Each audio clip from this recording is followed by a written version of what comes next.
Life is wonderful, oh so wonderful. Life is wonderful now to me. I took Jesus in, He changed everything. Life is wonderful now. Since His blessings came into my heart, joy unspeakable is my every thought. Now I want to live for my Lord. Life is wonderful now. அற்புத ஜீவியம் அற்புதம் ஆனந்தம் அற்புதமே எனக்கு.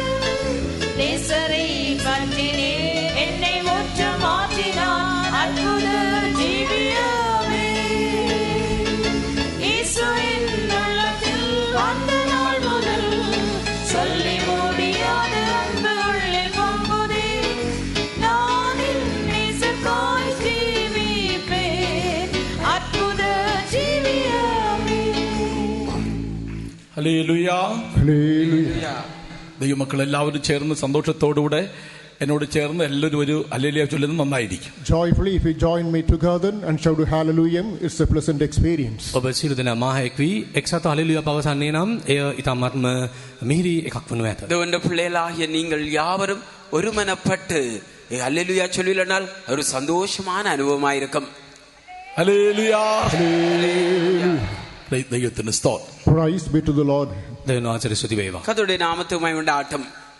10 വർഷത്തിന് ശേഷം വീണ്ടും ഈ ദേശത്തേക്ക് കടന്നു വരുവാന് ദൈവത്തെ സ്തുതിക്കുവാനും മഹത്വപ്പെടുത്തുവാനും നിങ്ങളുടെ മുൻപിൽ എഴുന്നേറ്റ് നിൽക്കുവാൻ ഒരു അവസരത്തോടെ തന്നതിൽ ദൈവത്തെ സ്തുതിക്കുകയാണ്. I thank the Lord for the Lord has given me an occasion to come over here after a span of 10 years and to stand before you and glorify the name of God. වසර 10කට පමණ පසුව මේ ස්ථානට පැමිණ ඔබ ඉදිරියේ සිටීමට ස්වාමීන් වහන්සේ දුන් අවස්ථාව ගැන මම දෙවියන් වහන්සේට ස්තුතිවන්ත වෙමි. 10 வருடங்களுக்கு பிற்பாடு உங்கள் மத்தியிலே வந்து கர்த்தருடைய நாமத்தின் மகிமை கண்டு நிற்கும்படியாக கர்த்தர் ஒரு தருணத்தை தந்தபடியால் கர்த்தரை ஸ்தோத்திரிக்கின்றேன். ഈ ദിവസങ്ങളിലുണ്ടായ ശുശ്രൂഷകളൊക്കെയും പരിശുദ്ധാത്മാവിൽ നടത്തിക്കൊണ്ടിരിക്കുന്നതിൽ ദൈവത്തെ സ്തുതിക്കുകയാണ്. I praise the Lord for these days meetings have been undertaken by the unction of the Holy Spirit of God. මේ දිනවල සුද්ධාත්මයන් වහන්සේගේ පාලනය යටතේ පැවැත්වෙන රැස්වීම ගැන මම දෙවියන් වහන්සේට ස්තුතිවන්ත වෙමි. இந்த நாட்களிலே நடக்கிற கூட்டங்கள் எல்லாவற்றையும் பரிசுத்த ஆவியானவர் தாமே பொறுப்படுத்தி நடத்தி கொண்டிருக்கிறபடினாலே கர்த்தரை ஸ்தோத்திரிக்கின்றேன். ആത്മീയമായ കൂട്ടായ്മയിലെ ശുശ്രൂഷയില് ദൈവമക്കൾക്ക് പ്രത്യേകിച്ച് കൂടി വരുന്നവർക്ക് ദാഹത്തോട് കടന്നു വരുന്നവർക്ക് അനുഗ്രഹമാണ്. The people of God who come to the presence of God with the greatest spiritual fervor and thirst, they will be immensely benefited by such gatherings. දේව අභිමුඛයට පැමිණෙන දේව දරුවන් ඔවුන් බොහෝ ආශිර්වාදයන් බොහෝ කරුණාවන් දෙවියන් වහන්සේ වෙතින් ලබා ගන්නවා. கர்த்தருடைய சமூகத்திலே தேவனுடைய ஆசீர்வாதங்களை பெற்றுக்கொள்ள வேண்டும் என்ற தாகத்தோடு வருகிறவர்களுக்கு கர்த்தர் நிறைவான ஆசீர்வாதத்தை அருளுகின்றார். ഒരു വേദവാക്യം വായിച്ച് അല്പകാര്യങ്ങൾ നിങ്ങളെ ഓർപ്പിക്കുവാൻ ആഗ്രഹിക്കുന്നു. Let's read a portion of the scripture and highlight a few things based on the same tonight. සුදුලි පාඨයෙන් අපි කියවමු. நாங்கள் සුදුලි පාඨයක් කියවමු. வேதத்திலிருந்து ஒரு வேத பகுதியை வாசிப்போம். 18 സങ്കീർത്തനം അതിന്റെ 16 വാക്യം. Let's move on to Psalm 18 verses 16. ගීතාවලිය 18:16. 18 சங்கீதம் 16 வசனம். He sent from above, He took me, He drew me out of many waters. උන්වහන්සේ උඩින් අතපවා මා අල්වාගත් සේක බොහෝ ජලධාරාවලින් මා ඇදගත් සේක. உயரத்திலிருந்து அவர் கை நீட்டி என்னை பிடித்து ஜல பிரவாகத்தில் இருக்கிற என்னை தூக்கி விட்டார். ദൈവത്തിന് മഹത്വം. Glory be to the Lord. දෙවියන් වහන්සේගේ සුදු නාමයට ගෞරවයක් වේවා. கர்த்தருடைய நாமத்துக்கு மகிமை உண்டாகட்டும். സങ്കീർത്തന ഭാഗങ്ങളെ കുറിച്ച് ചിന്തിക്കുമ്പോൾ പ്രധാനമായിട്ട് 150 സങ്കീർത്തനം കാണാൻ കഴിയുന്നു. When we think about the book of Psalms, importantly we understand there are 150 Psalms. ගීතාවලිය පිළිබඳව හැඳින්වීමක් කරන්නේ නම් ගීතිකාවන් 150ක අඩංගුය. அங்கே சங்கீதங்களை குறித்து நான் பார்க்கின்ற பொழுது 150 சங்கீதங்கள் இருக்கிறது. എഴുതിയിട്ട കാലഘട്ടങ്ങളെ കുറിച്ച് ചിന്തിക്കുമ്പോൾ 1440 തുടങ്ങി 430 വർഷങ്ങളിൽ കാലഘട്ടങ്ങളിൽ ഇടയിൽ വെച്ച് ചില വിശുദ്ധന്മാരാൽ എഴുതപ്പെട്ടതായ സങ്കീർത്തന ഭാഗമാണ് 150. When we think about the dispensations in which these Psalms were composed, we understand ranging from 1440 to 4030. Sorry, 430. இங்கே நாங்கள் சங்கீதத்தை குறித்து நாங்கள் பார்க்கின்ற வேளையிலே அங்கே கிறிஸ்துக்கு முன் 1440 ஆண்டிலிருந்து கிறிஸ்து முன் 430 ஆண்டு வரைக்கும் எழுதப்பட்டதாக காணப்படுகின்றது. ක්‍රිස්තුපූර්ව 1413 සිට 404 දක්වා කාල සීමා තුළදී මේ ලියුම් ලැබූ බව අපට කිව හැකියි. ദാവീദ്, ആസാബ്, കോരഗ് പുത്രന്മാർ, ശലോമോൻ, ഹേമാൻ, ഏദാൻ, മോശ ആദിയായിട്ടുള്ളായ വിശുദ്ധന്മാർ രചിച്ചിട്ടുള്ളതായ ഭാഗങ്ങളാണ് സങ്കീർത്തനങ്ങളായി കൂട്ടിച്ചേർത്തിരിക്കുന്നത്. The book of Psalms, we understand, it's a compilation of psalms composed by David, Solomon, Asaph, and other such people of God. දාවිද්, සාලමෝන්, ආසාප් වැනි අය විසින් එම ගීත රචනා කර තිබෙන බව අපට පැහැදිලියි. இந்த சங்கீதங்களை குறித்து நாங்கள் பார்க்கின்ற வேளையிலே இந்த சங்கீதங்களானது தாவீது, சாலமோன், ஆசாப், கோராவின் புத்திரர் போன்றவர்களாலே அவைகள் எழுதப்பட்டவர்களாக இருக்கிறது. ദൈവത്തിന് മഹത്വം. Glory be to the Lord. දෙවියන් සුදුනාම ස්තුති වේවා. கர்த்தருடைய நாமத்துக்கு உண்டாகட்டும். സങ്കീർത്തന ഭാഗങ്ങളെ ചിന്തിക്കുമ്പോൾ പ്രധാനമായിട്ട് ഇടയ സങ്കീർത്തനം, ആശ്വാസ സങ്കീർത്തനം, ഇങ്ങനെ ആദ്യമായി തുടങ്ങിയിരിക്കുന്ന വിവിധമായിട്ടുള്ള അനുഭവങ്ങളെ കുറിച്ച് നമുക്ക് ഈ സങ്കീർത്തന ഭാഗത്തിൽ വായിക്കാൻ കഴിയും. Further, when we think about the backdrop of the pages of Psalms, they categorize unto pastoral psalms, psalms of comfort, and so on. එම ගීතයන් බලද්දී විවිධ මාතෘකාන් යටතේ විවිධ අදහස් උදාස් දක්වන ගීතයන් වශයෙන් අපට දැකිය හැකියි. இங்கே நாங்கள் சங்கீதங்களை குறித்து பார்க்கின்ற வேளையிலே இந்த சங்கீதங்களில் இருக்கிற விடயங்களை குறித்து நாங்கள் பார்க்கின்ற பொழுது பலவிதமான அங்கே விடயங்கள் அடங்கி இருக்கிறதை நாங்கள் காணலாம். ഒന്ന് ഇടയ സങ്കീർത്തനം. This one, pastoral songs. එකක් නම් එඬේර ගීත, ஒன்று மெய்ப்பருக்குரிய சங்கீதம், ആശ്വാസത്തെ ഉളവാക്കുന്ന സങ്കീർത്തനം. Psalms create comfort. සැනසීම ගෙන දෙන ගීත, ஆறுதலை அளிக்கின்ற சங்கீதம், വിടുതലിൽ പ്രാപിക്കുന്ന സങ്കീർത്തനം. Psalms command deliverance. විමුක්තිය ගීත, விடுதலையை கொடுக்கிற சங்கீதம், അനുദപിക്കുന്ന അനുതാപത്തിന്റെ സങ്കീർത്തനം. Psalms of regret. පසුතැවිල්ල ගෙන දෙන ගීත, அங்கே இரக்கங்கள் தயவுளை வேண்டி நிற்கும் சங்கீதங்கள், സ്തുതിയുടെ സങ്കീർത്തനം. Psalms of praise. පැසසුමේ ගීත, துதிக்கின்றதான சங்கீதங்கள். നമ്മൾ ഈ സങ്കീർത്തന ഭാഗത്തിലേക്ക് നമ്മൾ തിരിയുമ്പോൾ പലവിധമായിരിക്കുന്ന അനുഭവങ്ങളെ നമുക്ക് കാണാൻ കഴിയും. When we focus on the pages of Psalms, we understand plenty of experience are consistent therein. මෙම ගීත පිළිබඳව කරුණු සලකා බලද්දී විවිධ අත්දැකීම් හුවා දක්වන බව පැහැදිලිය. இந்த சங்கீதங்களை குறித்து நாள் பார்க்கின்ற பொழுது இப்படிப்பட்ட பல்வேறு அனுபவங்கள் இணைக்கப்பட்டதா இருக்கிறதை நாள் காண்கிறோம். 18 സങ്കീർത്തനം അതിന്റെ 16 വാക്യത്തിൽ ദാവീദ് ഈ സങ്കീർത്തന ഭാഗം പാടുവാനുള്ള പ്രധാന കാരണം എന്താണ്?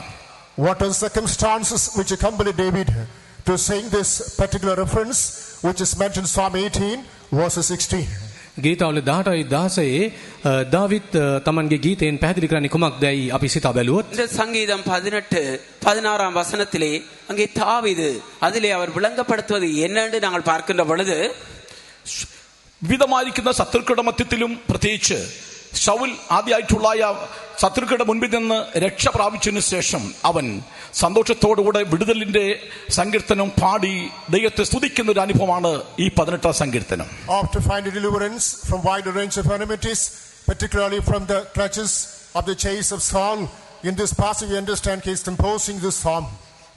සාවුල්ගේ අතින් විශේෂ සියලු සතුරන්ගෙන්ද සාවුල්ගේ අතින්ද ස්වාමින් වහන්සේ වූ මිදූ කාල ඔහු මේ ගීතිකායේ වචන ස්වාමින් වහන්සේට කී බව සඳහන් ව ඇත. அங்கே தாவீது பலவிதமான சத்துருக்களிலிருந்து விடுதலையாக்கப்பட்டு விசேஷமாக அங்கே சவுல் ராஜா அவனுடைய பிடியிலிருந்து பிடிக்கப்பட்ட விடுதலையாக்கப்பட்டதான வேளையிலே கர்த்தரை துதித்து எழுதுகிற சங்கீதமாயிருக்கின்றது. ദാവീദിന് മനസ്സിലായി ഉയരത്തിലൊലിക്കുന്ന പിതാവിന്റെ കരമാണ് എന്നെ വിടുവിച്ചത്. അതുകൊണ്ടാണ് ആ കരത്തെ അവൻ വർണ്ണിച്ചുകൊണ്ട് സ്തുതിച്ചുകൊണ്ട് ദൈവത്തെ മഹത്വപ്പെടുത്തുന്നതായി നമുക്ക് കാണാൻ കഴിയുന്നു. David came to understand it is the hand of the Heavenly Father that's above, that is stretched out and delivered him from the clutches of his enemy Saul. Wherefore, being bound by the spirit of gratitude, he is composing this psalm.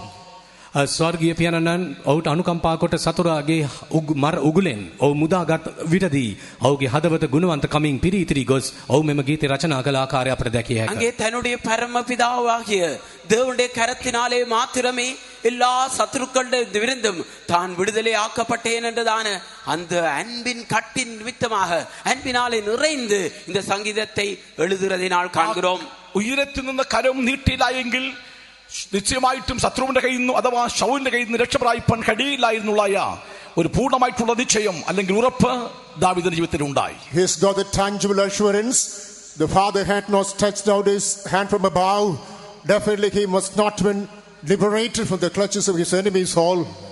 ස්වාමීන් වහන්සේගේ පෙම්බර හස්තය ඔහු වෙත දී කරනු ලැබුවේ නැත්නම් සතුරාගේ මර උගුලෙන් ඔහුට ගැලවෙන්න නොහැකි වුණු බව අවබෝධ කරගෙන තිබුණා. அங்கே தேவனுடைய அந்த பிதாவுடைய அன்பான கரம் அவனுக்காக நீட்டப்பட்டிருக்காவிட்டால் மெய்யாகவே இந்த சத்துருக்களிடம் இருந்து அவன் விடுதலை பெற்றிருக்கவே முடியாது. ദൈവത്തിന് മഹത്വം. Glory be to the Lord. දෙවියන් වහන්සේගේ නාමයට ගෞරවයක් கர்த்தருடைய වේවා. நாமத்துக்கு மகிமையுண்டாகட்டும். ഉയരത്തുനിന്ന് കൈ നീട്ടി കര നീട്ടി എന്നെ പിടിച്ചു. He stretched his hand from above and held me. ස්වාමීන් වහන්සේ තමන්ගේ හස්තය දිව්කොට මා අල්ලා ගත්සේක. கர்த்தர் உயரத்திலிருந்து தமது கரத்தை நீட்டி என்னை பிடித்து പെരുവെള്ളത്തിൽ നിന്ന് എന്നെ വലിച്ചെടുത്തു. He drove me out of many waters. බොහෝ ජලධාරා ඔස්සේ මා ගෙන ගියසේක. ஜலப்பிரவாகத்தில் என்னை தூக்கி விட்டார். ദൈവത്തിന് സ്തോത്രം. Praise be to the Lord. දෙවියන් වහන්සේ ස්තුති වේවා. கர்த்தருடைய நாமத்துக்கு மகிமையுண்டாகட்டும். എന്തിനാണ് കരം നീട്ടി കർത്താവ് പിടിക്കുന്നത്? What for does the Lord stretch out his hand and hold us? උන්වහන්සේ උඩින් අතපොවා අප අල්වා ගන්නේ කොයි අවස්ථාවේදීද? கர்த்ததாமே அங்கே அவர் தம்முடைய கரத்தை நீட்டி எந்த சந்தர்ப்பத்திலே எங்களை பிடித்துக் கொள்கிறார். പല കാര്യങ്ങൾ നമുക്കത് മനസ്സിലാക്കാൻ കഴിയുന്നു. We can understand many things from this passage. මෙම සුදුලි පාඨයෙන් අපට බොහෝ දේ ඉගෙන ගත හැකිය. இந்த வேத பகுதியிலிருந்து பல காரியங்களை நாங்கள் கற்றுக்கொள்ளலாம். ഒന്ന്, His context, මෙම සුදුලි පාඨයේ ஒன்று පළමුව 73 സങ്കീർത്തനം 23 24 വചനം വായിക്കുമ്പോൾ Psalm 73 verses 24 and 25 when we focus on. ගීතවලි 73 24 25 පද කියා බලද්දී 73ஆம் சங்கீதம் 24 25ஐ வாசிக்கின்ற பொழுது Thou shalt guide me with thy counsel, and afterward receive me to glory. Whom have I in heaven but thee? And there is none upon earth that I desire beside thee. ඔබගේ මන්ත්‍රණයෙන් මට මඟ පෙන්වන සේක. පසුව තේජසට මා පිළිගන්නා සේක. ස්වර්ගයෙහි ඔබ හැර මට ඇත්තේ කවුද? පොළොවේහිද ඔබ හැර මා ආශා කරන කිසිවෙක් නැත. உம்முடைய ஆலோசனையின்படி நீர் என்னை நடத்தி முடிவிலே என்னை மகிமையில் ஏற்றுக்கொள்வீர். பரலோகத்தில் உம்மை அல்லாமல் எனக்கு யார் உண்டு? பூலோகத்தில் உம்மை தவிர எனக்கு வேறே விருப்பம் இல்லை. ദൈവത്തിന് മഹത്വം. Glory be to God. കർത്താവിന്റെ കരം പിടിച്ചിരിക്കുന്നു. എന്തിനു വേണ്ടിയാണ്? The hand of God is holding us. What for? ස්වාමින් වහන්සේගේ හස්තය අප අල්ලාගෙන ඇත්තේ කුමක් සඳහාද? கர்த்தருடைய கரம் எதற்காக எங்களை பிடித்து தாங்குகிறது? ദൈവത്തിന്റെ ആലോചനയിൽ നടത്തുവാൻ. In order to lead us in the counsel of God. උන්වහන්සේගේ මන්ත්‍රණයෙන් අපට මඟ පෙන්වන පිණිස அவர் தம்முடைய ஆலோசனையின்படியே எங்களை நடத்தும்படியாக. ദൈവത്തിന് മഹത്വം. Glory be to the Lord. දෙවියන් වහන්සේට ගෞරවයක් கர்த்தருடைய වේවා. நாமத்துக்கு மகிமையுண்டாகட்டும். നമുക്ക് വചനങ്ങളെ ചിന്തിക്കുമ്പോൾ പലവിധമായിരിക്കുന്ന ആലോചനയെ കുറിച്ച് നമ്മൾ മനസ്സിലാക്കാൻ കഴിയുന്നു. When we think about the word of God, we come to understand divergent types of counsels of God. දේව වචන හදාරා බලද්දී විවිධ මන්ත්‍රණයන් ගැන අපට කරුණු ඉගෙන ගත හැකියි. தேவனுடைய வார்த்தையை நாங்கள் பார்க்கின்ற பொழுது ஆயிரக்கணக்கான ஆலோசனைகள் இருக்கிறதை நாங்கள் பார்க்கிறோம். ഇന്ന് ലോകമായി ജനങ്ങളെ നോക്കുമ്പോൾ അവിടെ വഴികൾ എന്ന് പറയുന്നത് ദുഷ്ടതയുടെ ആധിക്യമായിട്ട് അഥവാ ദുഷ്ടന്റെ ആലോചനയിൽ ജീവിക്കുന്ന ഒരു കാലഘട്ടമാണ്. When we observe the present world, we understand the end society is corrupt to the onslaught of the wicked, and thus they move forward. වර්තමාන ලෝක දිස බලද්දී දුෂ්ටකමින් පිරි ඉදිරියට ගමන් ගන්න ආකාරය අපට දැකිය හැකිය. அங்கே நிகழ்கால உலகத்தை நாங்கள் நோக்கி பார்க்கின்ற பொழுது துன்மார்க்கருடைய பொல்லாதவருடைய ஆலோசனையின்படி அவர்கள் நடந்து கொண்டிருக்கிறதை நாங்கள் காணலாம். അതുകൊണ്ട് സങ്കീർത്തകനായ ദാവീദ് ഇപ്രകാരം പറയുന്നു. 1-ാം സങ്കീർത്തനത്തിൽ വായിക്കുന്നു, ദുഷ്ടന്മാർ അതപ്രകാരം നടക്കരുത്, പാപിയുടെ വഴി നിൽക്കരുത്, പരിഹാസ ഇരിപ്പിടത്തിൽ ഇരിക്കരുത്. ആലോചന ദുഷ്ടന്റെ ആലോചനയിൽ നടക്കാൻ പാടില്ല. Why his psalmist David makes reference to the counsel of the wicked. In Psalm 1 cases, blessed is the man that walketh not in the counsel of the ungodly, stand in the way of the sinners, nor sit in the seat of the scornful. Thus we understand, do not follow the counsel, the way of the ungodly or the wicked. ගීතාවලියකේ දාවිද් පවසනවා දුෂ්ටයන්ගේ මන්ත්‍රණ නොයන්නා වූ පෞකාරයන්ගේ මාර්ගයේ නොසිටින්නා වූ නින්දා කරන්නන්ගේ ආසනයේ නොහිඳින්නා වූ යනුවෙන්. நாங்கள் முதலாம் சங்கீதத்திலே முதலாம் வசனத்திலே பார்க்கிறோம், துன்மார்க்கருடைய ஆலோசனை நடவாமலும் பாவியுடைய வழிகளில் இல்லாமலும் பரியக்காரர் உட்காரும் இடத்தில் உட்காரமாலும், அதாவது நாங்கள் துன்மார்க்கருடைய ஆலோசனை நடக்கக்கூடாது என்று கூறுகிறார். സദൃശ്യം 1-15 വാക്യത്തിൽ ഇങ്ങനെ വായിക്കുന്നു. In Proverbs chapter 1 verse number 15. ඊතපදේශයේ 1:15 நீதிமொழிகள் முதலாம் அதிகாரம் 15ஆம் வசனத்திலே, മകനെ നീ അവിടെ വഴിക്ക് പോകരുത്, നിന്റെ കാൽ അവിടെ പാതയിൽ വെക്കുകയും അരുത്. Thus we read, my son, walk not thou in way with them, refrain thy foot from their path. මාගේ පුත්‍රය ඔවුන් සමගේ මාර්ගයේ නොයන්න නුඹේ පය ඔවුන්ගේ මාවතින් වළක්වා ගන්න. என் மகனே நீ அவர்களோடே வழி நடவாமல் உன் காலை அவள் பாதைக்கு விலக்குவாயாக. അതിന്റെ 10ാം വാക്യത്തിൽ ഇങ്ങനെ വായിക്കുന്നു. The same chapter, verse number 10. එම පරිච්ඡේදෙම 10 වෙනි පදේ කියවපු அதே அதிகாரம் 10ஆம் வசனத்திலே മകനെ പാപികൾ നിന്നെ വശീകരിച്ചാൽ നീ വഴിപെട്ടു പോരുത്. My son, if sinners entice thee, consent thou not. මාගේ පුත්‍රය පෞකාරය නුඹ පොළඹත් නම් එකඟ නොවන්න. என் மகனே பாவியல் உனக்கு நயம் காட்டினாலும் நீ சம்மதியாதே. ഞങ്ങളുടെ കൂടെ വരിക. Come with us. අප සමග පැමිණෙන්න. நீ என்னோடு கூட வா. 13ാം വാക്യത്തിൽ വായിക്കുന്നു, നമുക്ക് വലിയൊരു സമ്പത്ത് നമുക്ക് ഉണ്ടാക്കാം. Coming to verse number 30, we read, let us make a precious substance. 13 වෙනි පදේ සියලු ආකාර අනර්ග වස්තු අපට සම්භවේ. இங்கே 13ஆம் வசனத்திலே விலை உயர்ந்த சகலவித பொருட்களையும் கண்டடைவோம். നമ്മുടെ വീടുകളെ കൊള്ള കൊണ്ട് നമുക്ക് നിറയ്ക്കാം. We shall fill our houses with the spoil. අපගේ නිවෙස් කොල්ලෙන් පුරවා ගන්න. எங்களுடைய கொள்ளை பொருட்கள்னாலே நம்முடைய வீடுகளை நிரப்புவோமாக. ഇന്നത്തെ ലോകത്തിൻ്റെതായിരിക്കുന്ന അനുഭവം എന്ന് പറയുന്നത് ദുർമാർഗത്തിലും ദുഷ്ടതയിലും പാപത്തിന്റെ അന്ധകാരത്തിൽ കൂടെ മനുഷ്യൻ മുൻപോട്ട് പോവുകയാണ്. The present world is moving forward under the coverage of darkness, sin, abominable things, wickedness and evil things of the world. මේ ලෝකේ පාප අන්ධකාරයේ දුෂ්ටකමේ මාර්ග ඔස්සේ අපි ගමන් කරමින් සිටියමු. இந்த உலகமானது இன்று பாவத்திலும் அக்கிரமத்திலும் அநியாயத்திலும் பல்வேறு தீமையான காரியத்திலும் அந்த ஆலோசனையிலேயே முன்னேறி கொண்டிருக்கிறதை நாள் காண்கிறோம். ഇന്ന് ആത്മീയമായ ലോകത്തിൽ നോക്കുകയാണെങ്കിലും എത്രയോ യൗവന തലമുറ വഷളത്വം നിറഞ്ഞിരിക്കുന്ന ലോകത്തിൽ പാപത്തിന് അന്ധകാരത്തിൽ കൂടെ ലോകമായിട്ടുള്ള കൂട്ടുകെട്ടിൽ അകപ്പെട്ട് നശിച്ചുകൊണ്ടിരിക്കുന്ന ഒരു കാലഘട്ടത്തെ നമുക്ക് കാണാൻ കഴിയുന്നു. Even when we observe the spiritual world also, we understand youngsters of the present generation plunging into the lust of the world. They get a company with the people of this world and move forward according to worldly fashion. වර්තමාන පරපුර ගැන සිතා බලද්දී ඔවුන් ලෞකික ජනයා සමග විවිධාකාර තෘෂ්ණාවලට ඇලී ගැලී ලෞකික විලාසිතා අනුගමනය කරමින් විනාශයේ මාර්ගය ගමන් කරමින් සිටින බව පැහැදිලිය. நாங்கள் இன்றைக்கு ஆவிக்குரிய உலகத்தில் இருக்கிற வாலிபர்களை பார்க்கின்றவர்களே கூட அவர்களும் கூட இந்த உலகத்துடைய பாவ வழிகள் லௌகிக வழிகள் இவைகளுக்கு அடிமைப்பட்டு மூழ்கி ஜீவிக்கின்றதை நாள் காண்கிறோம். അതുകൊണ്ടാണ് 24ാം വാക്യത്തിൽ ഇങ്ങനെ വായിക്കുന്നത്. Coming to verse number 24, we read, 24 වෙනි පදේ කියව බලද්දී நாங்கள் 24ஆம் வசனத்தை மீண்டும் வருகின்ற பொழுது, ഞാൻ വിളിച്ചിട്ട് നിങ്ങൾ ശ്രദ്ധിക്കാതെയും ഞാൻ കൈ നീട്ടിയിട്ട് ആരും കൂട്ടാക്കാതെയും നിങ്ങൾ എന്റെ ആലോചനയൊക്കെയും ത്യജിച്ചു കളയുന്നു, അതുകൊണ്ട് നിന്റെ അനർത്ഥ ദിവസത്തിൽ ഞാൻ ചിരിക്കും. because I have called and he refused, I have stretched out my hand and no man regarded. He has set at naught all my counsel and did none of my reproof, and I'll also laugh at your calamity. I'll mock when your fear cometh. මක්නිසාද මම අඬ ගැසීමි නුඹලා කැමැති වූහය මාගේ අත දිව් කෙලෙමි කවරෙක්වත් සැලකුවේ නැත. நான் கூப்பிட்டேன் நீங்கள் கேட்க மாட்டோம் என்கிறீர்கள். நான் என் கையை நீட்டியும் கவனிக்கிறவன் ஒருவனும் இல்லை. என் ஆலோசனை எல்லாம் நீங்கள் தள்ளி என் கடந்து கொள்ளுதலை வெறுத்தீர்கள். ദൈവത്തിന് മഹത്വം. Glory be to the Lord. കർത്താവ് കൈ നീട്ടുന്നു, പക്ഷേ ദൈവത്തിന്റെ വചനത്തെയും അവന്റെ കരത്തെയും വിശ്വസിക്കാൻ കഴിയാതെ ലോകത്തിന്റെ അടിയിൽ ജീവിക്കുന്ന തലമുറകളോട് സംസാരിക്കും, പറയുകയാണ് നിങ്ങളുടെ ആപത്ത് സമയത്ത് അവൻ ചിരിക്കും. The Lord is touched his hands, but the younger generation, the people of the world who are not able to believe on the mighty works of the Lord, the works of the hands of the Lord, the Lord says, behold, the days of calamity approach.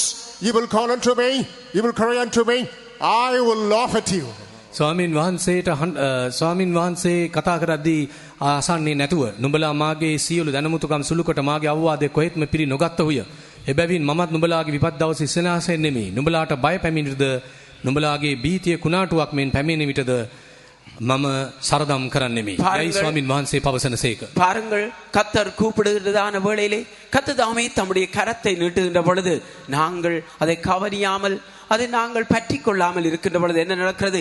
எங்களுக்கு பிரச்சனைகள், கஷ்டங்கள், துன்பங்கள் வருகின்ற பொழுது நாங்கள் தேவனை கூப்பிடுகின்ற பொழுது அவர் கேட்காதவரை போல, அவர் அறியாதவர் போல அப்படியே இருந்து விடுவார். ദൈവീയ വചനങ്ങളും ദൈവ പ്രമാണങ്ങളും ഉപദേശങ്ങളും നമുക്ക് ലഭിക്കുമ്പോൾ അതിനൊത്തവണ്ണം ആലോചനയ്ക്കൊത്തവണ്ണം കീഴ്പ്പെടാതെ അനുസരിക്കാതെ മുൻപോട്ട് പോയാൽ മറ്റു ദുഷ്ടതയിലും പാപത്തിലും അവസാനിക്കുകയാണെങ്കിൽ ഒരു കാലത്തും രക്ഷപ്പെടാൻ കഴിയില്ല. When spiritual laws, ordinances, word of God, the commandment of God is given into us, instead of heeding to such a voice and advice of God, if we press forward according to our fantasies, our laws, we cannot find any kind of rescue from the clutch of damnation.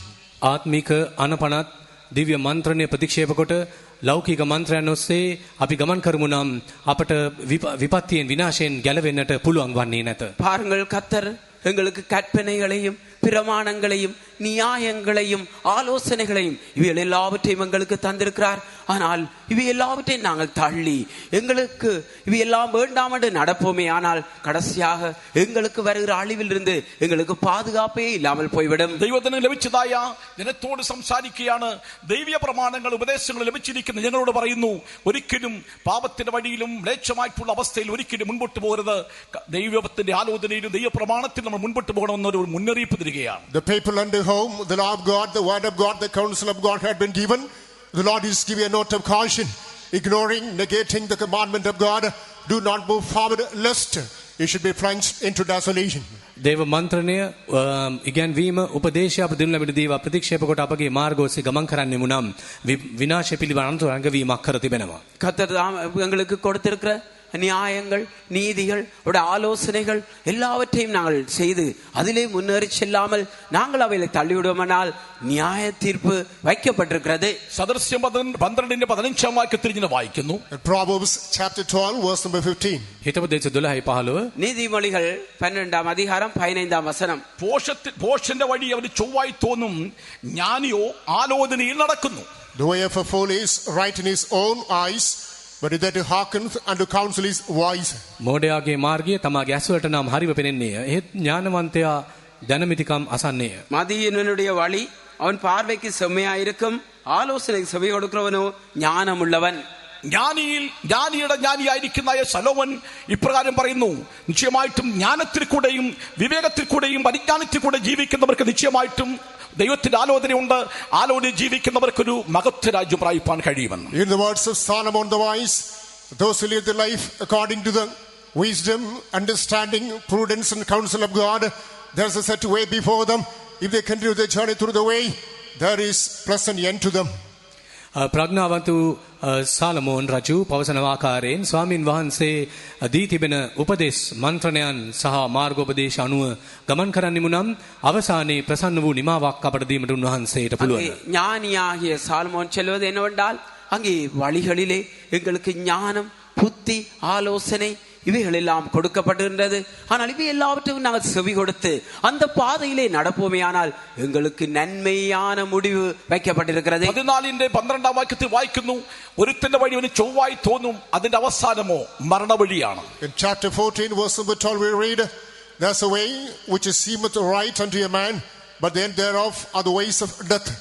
හිතපදේ 14 වෙනි පරිදි 12 වෙනි පදයේ මනුෂ්‍යයට හරිව පෙනෙන මාර්ගයක් ඇත. එහි තේ කෙලවරෙහි මරණේ මාර්ග තිබේ. நீதிமொழிகள் 14 அதிகாரம் 12 வசனத்திலே மனிதனுக்கு செம்மையாக தோன்றுகின்ற வழிகள் இருக்கிறது, ஆனால் அவையுடைய முடிவோ மரண வழிகள். അവർ ഒരു കൂട്ടർ അറിയാതെ അവർ മുൻപോട്ട് പോകുന്ന വഴി എന്ന് പറയുന്നത് മരണവഴിയാണ്. അഥവാ ഒരു ഇരുട്ടിന്റെ ശക്തിയിലേക്ക്, മരണത്തിലേക്ക് അവർ വീഴുകയാണ്. One group is pressing forward without knowing it is a dark way. They are moving under the cavity of death only. ඒක මාර්ගයක්, ඒ අඳුරු මාර්ගයක් බව නොදැන විනාශය මරණය කරා විනාශය කරා ඔවුන් ගමන් කරමින් සිටින බව මේ පිළිබඳ මේ සඳහන් වී තිබෙනවා. அங்கே ஒரு பாதை ஒன்று இருக்கின்றது, அந்த பாதை இருளாயிருக்கிறது. ஆனால் அவர்களோ அதை இருளான பாதை என்று அறியாமல் கடைசியிலே முடிவாகிய மரணத்தை அடைந்து விடுகிறார்கள். എല്ലാവരും യാഗം അർപ്പിക്കുന്നു, ദുഷ്ടന്മാരും യാഗം അർപ്പിക്കുന്നു. All offer sacrifices, even the wicked too. අපගේ all offer sacrifices, even the wicked also do.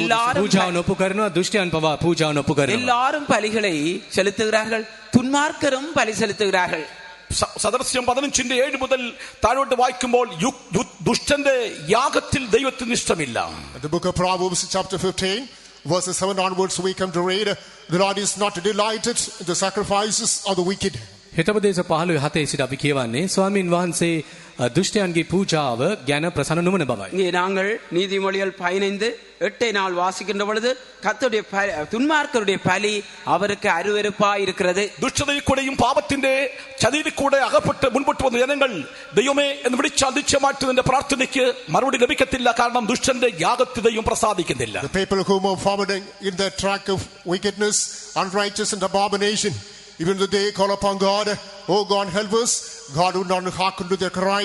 He will not help because the Lord is not delighted in the sacrifice of the wicked. දෘෂ්ටයන්ගේ පූජාව ගැන ස්වාමින් වහන්සේ ප්‍රසන්න නොවන නිසාත් එය පිළිකුලක් වන නිසාත් ඔවුන් කොයිතරම් ස්වාමින් වහන්සේ සමත යාඥා කළත් පිළිතුරු බලාපොරොත්තු විය නොහැකියි. துன்மார்க்கருடைய பலியிலே கத்ததாமே பிரியம் இல்லாதபடினாலே அவர்கள் எவ்வளவுதான் அவர்கள் கத்தரை நோக்கி கூப்பிட்டாலும் கத்தர் அவருடைய துன்மார்க்க வழியில் அருவருப்பான பாவ வழிகள் அநீதியான வழிகளிலே சென்று கொண்டிருக்கிறபடினாலே அந்த ஜெபத்துக்கு கத்தர் உத்தரவளிக்க மாட்டார். സമൂഹത്തിൽ നിനക്ക് വിലയും നിലയും ഉണ്ടായിരിക്കാം, സമൂഹം നിന്നെ ആദരിച്ചേക്കാം, എവിടെ നിനക്ക് സ്ഥാനമാനവും ലഭിച്ചേക്കാം. പക്ഷേ നീ പാപത്തിന്റെ അന്ധകാരത്തിൽ കൂടെ ജീവിച്ച് മുൻപോട്ട് വന്ന കാലത്തോളം ദൈവത്തിന് മുൻപിൽ നിനക്ക് സ്ഥാനമില്ല, നിന്റെ യാഗത്തിൽ ദൈവം പ്രസാദിക്കുന്നില്ല. Perhaps you might be an outstanding personality in the society. The society might esteem you, honor you, and honor you. But if you do not go according to the path of God, the Lord is not delighted in your sacrifice. සමාජයේ කැපිපෙනෙන පුද්ගලයෙකු වී හැකි, ගෞරවය කීර්ති නාමය දිනාගත් පුද්ගලයෙකු වී හැකි. නමුත් ස්වාමින් වහන්සේගේ මාර්ග ඔස්සේ ඔබ ගමන් කරන්නේ නැත්නම් ස්වාමින් වහන්සේ ඔබ ගැන ප්‍රසන්න වන්නේවත් ඔබට ආශිර්වාද කරන්නේවත් නැත. நீங்கள் தாமே சமுதாயத்திலே உயர்ந்த அந்தஸ்து உள்ள ஒரு நபராய் காணப்படலாம், சமுதாயம் உங்களை அங்கீகரிக்கின்றதாக காணப்படலாம். ஆனாலும் கூட நீங்கள் கர்த்தருடைய வழிகளிலே நடக்காவிட்டால் கர்த்தருடைய பலியை அங்கீகரிக்க போறதில்லை. ഉദാഹരണമായി ചിന്തിച്ചാൽ, For instance, උදාහරණයක් වශයෙන් உதாரணமாக ഒന്ന് രാജാക്കന്മാരുടെ പുസ്തകം 12-ാം അധ്യായത്തിന്റെ 10 മുതൽ വായിക്കുമ്പോൾ, coming to 1 Kings chapter 12 verse 10 onwards, පළවෙනි රාජාවලිය පළවෙනි පරිච්ඡේදයේ 12 වෙනි පදයේ සිට 15. முதலாம் ராஜாக்கள் 12ஆம் அதிகாரம் 10ஆம் வசனத்திலிருந்து பார்க்கின்ற பொழுது സലോമോന്റെ മരണത്തിന് ശേഷം രെഹബയാം രാജാവായിട്ട് വരുന്നു. after the death of Solomon, Rehoboam became the king. සාලමෝන් රජුගේ මරණයෙන් පසු യെരോബിയാം சாலமோனுடைய ராஜாவுடைய மரணத்துக்கு பிறகு ரெகோவாம் ராஜாவாக රෙහෝබෝවාම් රජ බවට පත් වුණා. യെരോബിയാമും കൂട്ടർ ജനങ്ങളും രെഹബയാമിന്റെ അടുക്കൽ വന്നിട്ട് ഇപ്രകാരം സംസാരിക്കുന്നു. Jeroboam and his followers come unto Rehoboam and say, රෙහෝබෝවාම් සහෝගේ ආනුගාමිකයන් ෂෙකෙම්ට ගිය බව කියා තිබෙනවා. அங்கே ரெகோவாமும் அவருடைய பின்பற்றவர்களும் வந்து என்ன சொல்கிறார்கள்? നിന്റെ പിതാവ് അഥവാ സലോമോൻ ഞങ്ങൾ ഭരണം നടത്തിയപ്പോൾ ഞങ്ങൾ വളരെ വേദന ഉണ്ടാക്കി, കഷ്ടമായിരുന്നു, ഞെരുക്കമായിരുന്നു, പീഡയായിരുന്നു. ആ അവസ്ഥയിൽ നിന്നൊക്കെ ഒരു വിടുതൽ ഞങ്ങൾക്ക് ഉണ്ടാക്കി തരണം എന്നുള്ള ആ അനുഭവം ലഭിച്ചു കേട്ടപ്പോൾ ഞങ്ങൾക്ക് നല്ല വർത്തമാനം ലഭിച്ചു തരണം എന്ന് പറഞ്ഞപ്പോൾ രെഹബയാം ഇപ്രകാരം പറഞ്ഞു, 3 ദിവസം കഴിഞ്ഞിട്ട് നിങ്ങൾ എനിക്ക് വരാൻ പറഞ്ഞു. and he came and said that during the regime, during the days of our father Solomon, we were repressed, suppressed and oppressed. Even still, the bitter memories are haunting us, and therefore you have to open a new way. You must open a new news for pleasantness. Now this man says that you come after 3 days. පියා තමගේ පියා වූ සාලමෝන්ගේ රාජ්‍ය සමයේ අනේක විද වද හිංසා පීඩනයන්ට ගොදුරු වූ බවත් දැන් ඒ සඳහා එම නිසා අලුත් මාර්ගයක් විවර කොට අලුත් ආරංචියක් ගෙන පරිදි ක්‍රියා කළ යුතුයයි පැවසු යුතුයි. දවස් 3කට පසු පැමිණෙන ලෙස කීවා. இங்கே இஸ்ரவேல் சபையார் ரெகோவாமை நோக்கி, உம்முடைய தகப்பனார் எங்களை பாரமான சுமையை எங்கள் மேல் ஏற்றினார், பலவிதமான கஷ்டமான சூழ்நிலைகளை போனோம், அதனுடைய வேதனையையும் துயரத்தையும் இப்பொழுதும் கூட நாங்கள் அனுபவித்துக் கொண்டிருக்கிறோம். ஆகையால் காரியங்களை இலவாக்கும் என்று கேட்டதான வழியிலே நீங்கள் போய் 3 நாளைக்கு பிற்பாடு வாருங்கள் என்று கூறப்பட்டது. രെഹബയാം തന്നോട് അല്ലെങ്കിൽ ഉള്ളായ ആ സലോമോനുടെ കൂടെ ഉണ്ടായിരുന്ന പിതാക്കന്മാരോട് അല്ല വയോധികന്മാരോട് ആലോചന ചോദിച്ചപ്പോൾ വയോധികന്മാർ പറഞ്ഞു, നല്ല വാക്ക് പറഞ്ഞാൽ അവർ എന്നും നിങ്ങൾക്ക് ദാസനായിരിക്കും എന്നുള്ള ആ മെസ്സേജാണ് ലഭിച്ചത്. Rehoboam now sought the advice of the elders, that means the people who had with his father Solomon. He says that if you give good news, these people shall be with you always. රෙහෝබෝවාම් තම වැඩි මහල්ලන් වෙත ගොස් ඔවුන්ගේ උපදෙස් පැතුවා, මන්ත්‍රණයන් පැතුවා. ජනයන්ට යහපත් ආරංචියක් අපි රැගෙන ගියොත් ඔවුන් අපගේ පක්ෂයට එකතු වනු ඇතැයි පැවසුවා. இங்கே ரெகோவாம் சாலமோனுடைய சமூகத்திலே நின்றதான முதியோரிடத்திலே சென்று ஆலோசனை கேட்ட வேளையிலே அந்த முதியோர் சொன்னது என்னவென்றால், நீர் அவர்களோடு நல்வார்த்தைகளை பேசுவில்லானால் எப்பொழுதும் என்றும் உமக்கு ஊழியக்காரராய் இருப்பார்கள். വയോധികന്റെ വാക്ക് രെഹബയാമിന് കേൾക്കാൻ കഴിയാതെ തന്നോട് കൂടെ വളർന്നതായ യൗവനക്കാരോട് ചോദിച്ചു. അവരോട് മറുപടി പറയുവാനായിട്ട് ഞാൻ എന്ത് മറുപടി പറയണം, ആൻസർ പറയണം എന്ന് ചോദിച്ചപ്പോൾ യൗവനക്കാരൻ പറഞ്ഞ വാക്ക് വിചിത്രമാണ്. Rehoboam was not able to hear it to the advice of the elders. Therefore now he is seeking the advice of the youngsters who are with him. Behold, the response that came from the youngsters is alarming. රෙහොබෝම් වැඩිමාලන්ගේ උපදේශ ලබනවා වෙනුවට තරුණයන්ගේ උපදේශ ලබා ගත්තා. ඒ මදක් අප විය ගන්වන සුළුය. அங்கே அவன் ரெகூபாம் என்ன செய்தான்? அங்கே முதியோருடைய ஆலோசனைகளை தள்ளி தன்னோடு வளர்ந்த வாலிபர்களுடைய ஆலோசனையை கேட்க முயற்சிக்கின்றான். அந்த ஆலோசனையினாலே ஆபத்து வருகிறதை நாள் காண்கிறோம். യൗവനക്കാർ പറഞ്ഞ വാക്കെന്താ അറിയാമോ? And what are the statements and advice given by the youngsters? තරුණයන් විසින් දෙනු ලැබූ අවවාදය කුමක්ද? இந்த வாலிபர்களாலே கொடுக்கப்பட்ட ஆலோசனை என்ன? ഇപ്രകാരം ഒരു യൗവനക്കാരുടെ ആലോചന പറ്റി പഠിക്കുമ്പോൾ 12-ാം അധ്യായത്തിന്റെ 14-ാം വാക്യത്തിൽ ഇങ്ങനെ വായിക്കുന്നു. In chapter 12 verse number 14 we get the advice given by the youngsters. 12 පද 14 පදේ තරුණයන් දුන් දැනුමුතුකම් අපට දැකිය හැකියි. முதலாம் ராஜாக்கள் 12ஆம் அதிகாரம் 14ஆம் வசனத்திலே வாலிபர்களால் கொடுக்கப்பட்ட ஆலோசனையை நாங்கள் பார்க்கிறோம். And spake to ഞാൻ നിങ്ങളുടെ നുകത്തിന് ഭാരം കൂട്ടും, നിങ്ങൾ ചമ്മട്ടി കൊണ്ട് പിതാവ് ദണ്ഡിപ്പിച്ചെങ്കിൽ ഞാൻ തേളുകൊണ്ട് ദണ്ഡിപ്പിക്കും. കക്ഷതയുടെ മൂർധന്യാവസ്ഥയിൽ യൗവനക്കാരുടെ വാക്ക് കേട്ട ശേഷം അതേ വാക്ക് രഹബയാം യെരോയാമിനോടും ജനത്തോടും സംസാരിക്കുന്നു. അതാണ് യൗവനക്കാരുടെ കൂട്ടുകെട്ട്, തെറ്റായിട്ടുള്ള കൂട്ടുകെട്ടിലുള്ള വാക്കുകളും ജനത്തെ ഭയപ്പെടുത്തുന്ന പേടിക്കുന്നതായ ഒരു അനുഭവം കാണാൻ കഴിയുന്നുണ്ട്. My father made a yoke heavy and added to a yoke. My father also chastised you with whips, but I'll chastise you with the scorpions. Now this man hears to advise the youngsters, and thereby the response that he gives to the people, it is terrific, it is spellbinding and horrendous. තරුණයන්ගේ දැනුම කිතිමි හැටියට ඔවුන්ට කතා කොට මාගේ පියාණන් නුඹලා පිට බර වියගා තැබුවාහ. නමුත් මම නුඹලාගේ වියගා තව වඩා බර කරන්නෙමි. මාගේ පියාණන් කසවලින් නුඹලාට දඬුවම් කළාහ. මම වනායි கோனுசாங்கே නුඹලාට දඬුවම් කරන්නෙමි කීවේය. இங்கே ரேகுவாம் தாப்பன்மாருடைய என்னுடைய தாப்பன் உங்கள் மேல் நுகத்தை பாரமாக்கினார், நான் உங்கள் நுகத்தை அதிகமாக பாரமாக்குவேன். தாப்பன் உங்களை சவுக்களினால் தண்டித்தார், நான் உங்களை தேள்களினால் தண்டிப்பேன். இவ்வாறு வாலிபர்களுடைய இந்த ஆலோசனை கேட்டபடினாலே அங்கே குழப்பமும் கலக்கமும் ஆபத்துமாய் போய்விட்டது. അതാണ് തെറ്റായിട്ടുള്ള ആലോചന. That is an erroneous advice. ඒ ඔහුට දෙන්න ලැබූ වැරදි මන්ත්‍රණය. அது ஒரு தவறான ஆலோசனையாயிருக்கின்றது. രഹബയാമിന്റെ കൂട്ടുകെട്ട് യൗവനക്കാരോടുകൂടി ആയിരുന്നു. Rehoboam got befriended with the youngsters. රෙහොබෝම් ඔහුගේ ඒ තරුණයන් සමග එකඟ වී කටයුතු කළා. அங்கே ரெகூவாம் அங்கே வாலிபர்களோடு சிநேகிதனாக இருந்தார். വയോധികന്റെ വാക്ക് കേൾക്കുവാൻ അവർ കഴിഞ്ഞില്ല. He was not able to heed to the counsel of the elders. වැඩිමාල්ලන්ගේ උපදෙස් පිළිගැනීමට පුළුවන් තත්වයක ඔහු සිටියේ නැත. முதியோருடைய ஆலோசனைக்கு செவி கொடுக்கக்கூடிய சூழ்நிலையிலே அவன் இருக்கவில்லை. വയോധികൻ എന്ന് പറയുമ്പോൾ നമുക്ക് ആത്മീയമായി പഠിക്കാൻ കഴിയുന്നത് എന്താണ്? In the spiritual angle, what does the term elder refer to? වැඩිමාල්ලන්ගේ උපදේශය ආත්මික දෘෂ්ටිකෝණයකින් පෙන්වුම් කරන්නේ කුමක්ද? நாங்கள் ஆவிக்குரிய கோணத்திலே பார்க்கின்ற பொழுது முதியோருடைய ஆலோசனை எதை காட்டுகிறது? വയോധികൻ പറയുമ്പോൾ അനുഭവമുള്ള ശുശ്രൂഷകർ, അനുഭവമുള്ള മാർക്കമുള്ള സഭ, അനുഭവമുള്ള ദൈവമക്കളുടെ സഹകരണത്തിൽ അവിടെ ആരാധനയും അവിടെ കൂട്ടായ്മ അവിടെ ഉപദേശങ്ങൾ കേട്ടുകൊണ്ട് ജീവിക്കുന്ന ജീവിതത്തെയാണ് അത് വെളിപ്പെടുത്തുന്നത്. The term elder refers to the congregation full of experiences, saints and servants of God put on prolonged experience, and you have to hearken to their advice and counsel and lead take your life forward. වැඩිමහල්ලන්ගේ උපදෙස් ඔවුන්ගේ අත්දැකීම් තුලින් ලැබෙන මන්ත්‍රණයන් මග පෙන්වීම ඔස්සේ තමුන්ගේ ජීවිත ඉදිරියට ගෙන යාමට අපට හැකි විය යුතුයි. முதியோருடைய ஆலோசனை என்று சொல்லுகின்ற வேளையிலே தங்களுடைய வாழ்க்கையிலே அவர்கள் நன்றாய் அனுபவங்களுக்கூடாக அங்கே ஊழியத்திலே முதிர்ந்து பல அனுபவங்களுக்கூடாக சென்றவர்களுடைய ஆலோசனை கேட்கின்ற பொழுது ஒரு பெரிய முன்னேற்ற பாதையிலே செல்லலாம். അതുകൊണ്ടാണ് യെരമ്യാ 6:16 വാക്യത്തിൽ വായിക്കുന്നു, നിങ്ങൾ വഴികളിൽ ചെന്ന് നല്ല വഴി ഏതെന്ന് ചോദിച്ച് പഴയ പാതകളെ നോക്കി ചോദിച്ച് അത് നടപ്പി, എന്നാൽ നിങ്ങൾക്ക് വിശ്രാമം ലഭിക്കും. That's why coming to the book of Jeremiah chapter 6 verse number 16, you have to go to the ways and you seek for the better advice, then you shall find comfort to your souls. එම නිසා යෙරමියා වෙනි පරිච්ඡේද 10 වෙනි පදයට කියවේ යකේ නුඹලා මාර්ගවල නැවත සිට බලා හොඳ මාර්ගය කොයි එකද කියා පුරාණ මාවත් ගැන අසාගෙන එහි ඵලයල්ලා එවිට නුඹලාගේ ආත්මලට සහනය ලැබෙයි ස්වාමින් වහන්සේ කියනසේක. ஆகையால் தான் எரேமியா 6ஆம் அதிகாரம் 16ஆம் வசனத்திலே வழிகளிலே நின்று பூர்வ பாதைகள் எதென்று கேட்டு விசாரித்து நல்ல வழிகள் எங்கே என்று பார்த்து அதிலே நடவுங்கள், அப்பொழுது உங்கள் ஆத்மாவுக்கு இளைப்பாறுதல் கிடைக்கும் என்று கர்த்தர் சொல்கிறார் என்று நாங்கள் பார்க்கிறோம். പഴയ പാത എന്ന് പറയുമ്പോൾ പിതാക്കന്മാരുടെ വഴി അല്ലെങ്കിൽ വയോധികന്റെ പാത അല്ലെങ്കിൽ അപ്പോസ്തലന്മാരുടെ പാത അല്ലെങ്കിൽ ശ്രേഷ്ഠമായ ഉപദേശമുള്ള സഭ, അതാണ് നമുക്ക് കാണാൻ കഴിയുന്നത്. You have to ask for the older paths.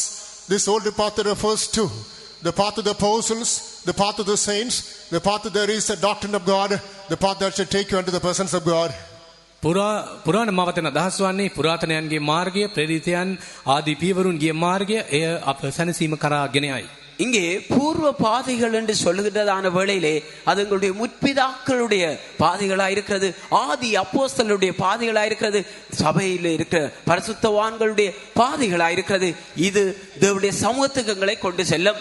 നിങ്ങളുടെ ഹൃദയവും നിങ്ങളുടെ മനസ്സും നിങ്ങളുടെ ആത്മാവും നിങ്ങളുടേതായിരിക്കുന്ന ഓരോ അനുഭവങ്ങളും ഈ പറഞ്ഞിരിക്കുന്നത് പോലെ പിതാക്കന്മാരുടെ അല്ലെങ്കിൽ അപ്പോസ്തലന്മാരുടെ കൂടെയാണ് ഐക്യപ്പെട്ടിരിക്കുന്നത് ഉണ്ടെങ്കിൽ അവർ മാത്രം കരവുയർത്തി അല്ലല്ലോ പറയാമോ? If you have every experience of yours, that's experience of your body, soul, spirit, heart, and every aspect of your life, if that is clinging on to the path, the old paths, that means path of the ancestors, elders, that's apostles, please lift up your hands and shout hallelujah.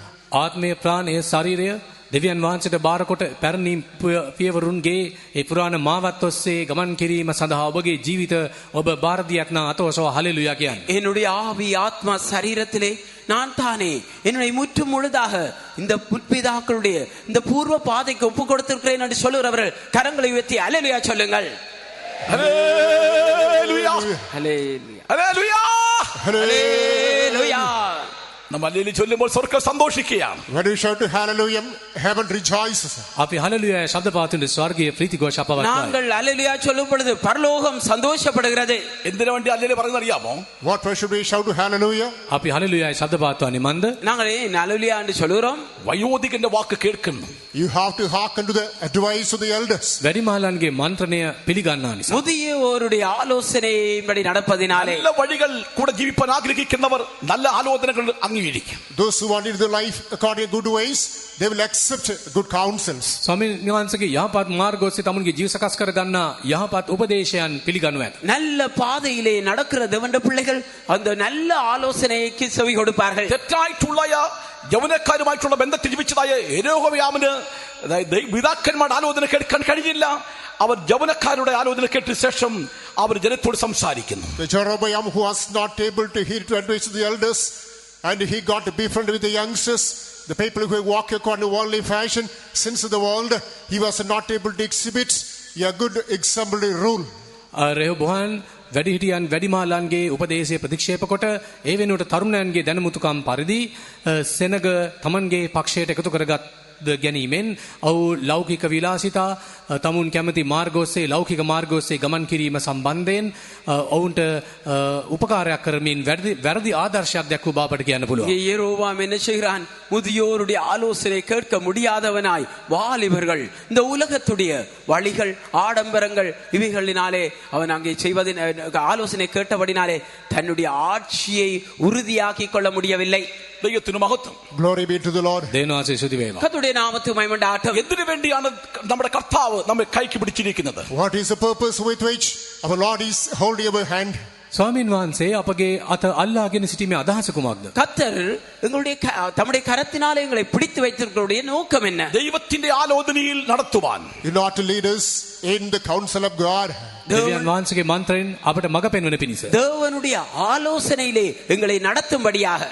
ഞാൻ ഒരു സംഭവ കഥ അല്ലെങ്കിൽ ഒരു വ്യക്തി പറഞ്ഞ് സംസാരിച്ചതായ ഒരു അവസ്ഥ ഞാൻ ഇപ്പോൾ ഓർക്കുകയാണ്. A true event that I heard from the first information comes to my memory now. ඉතා සිදු එක්තරා සිදුවීමක් පිළිබඳ දැන් මතක් වෙනවා. என்னுடைய மனதுக்கு நடந்ததான உண்மை சம்பவம் ஞாபகத்துக்கு வருகிறது. ഒരു പിതാവും ആ സ്നേഹിച്ചതായ ഒരു കുട്ടിയുമായിട്ട് നടന്നു മുൻപോട്ട് പോവുകയായിരുന്നു. A father and a loving child were moving forward. පියෙකුද ආදරණීය දරුවෙකුද ඔවුන් ගමනක යෙදී සිටියා. அங்கே ஒரு தாப்பனும் அன்பான பிள்ளையும் அங்கே அவர்கள் நடந்து கொண்டு முன்னுக்கு சென்றார்கள். അവരൊരു തോട് അല്ലെങ്കിൽ ഒരു ആറ് കടന്നിട്ട് അല്ലെങ്കിൽ ഒരു വെള്ളം ഉള്ള ഒരു ഇടം കഴിഞ്ഞ ശേഷം പാലത്തെ കൂടെ അവർ അക്കരെ കടക്കണമായിരുന്നു.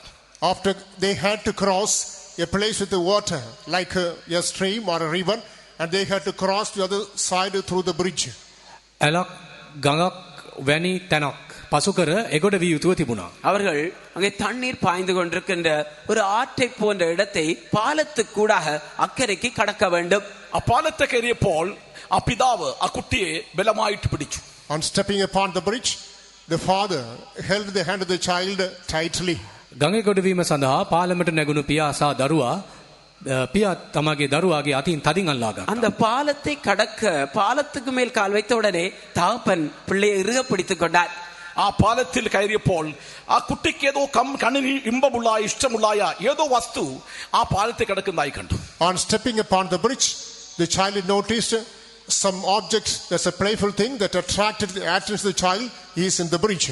පාල මත ගොඩනැගිලටදී දරුවාගේ අවධානය සිත ඇදගත් යම් කිසි දෙයක් පාලම් මත දිස්වෙන බව දුටුවා. அந்த பாலத்தை கடக்கின்ற வேளையிலே அந்த பாலத்தை மத்தியிலே ஏதோ ஒரு மின்னரான பொருள் இருக்கிறதை அந்த பிள்ளை கண்டது.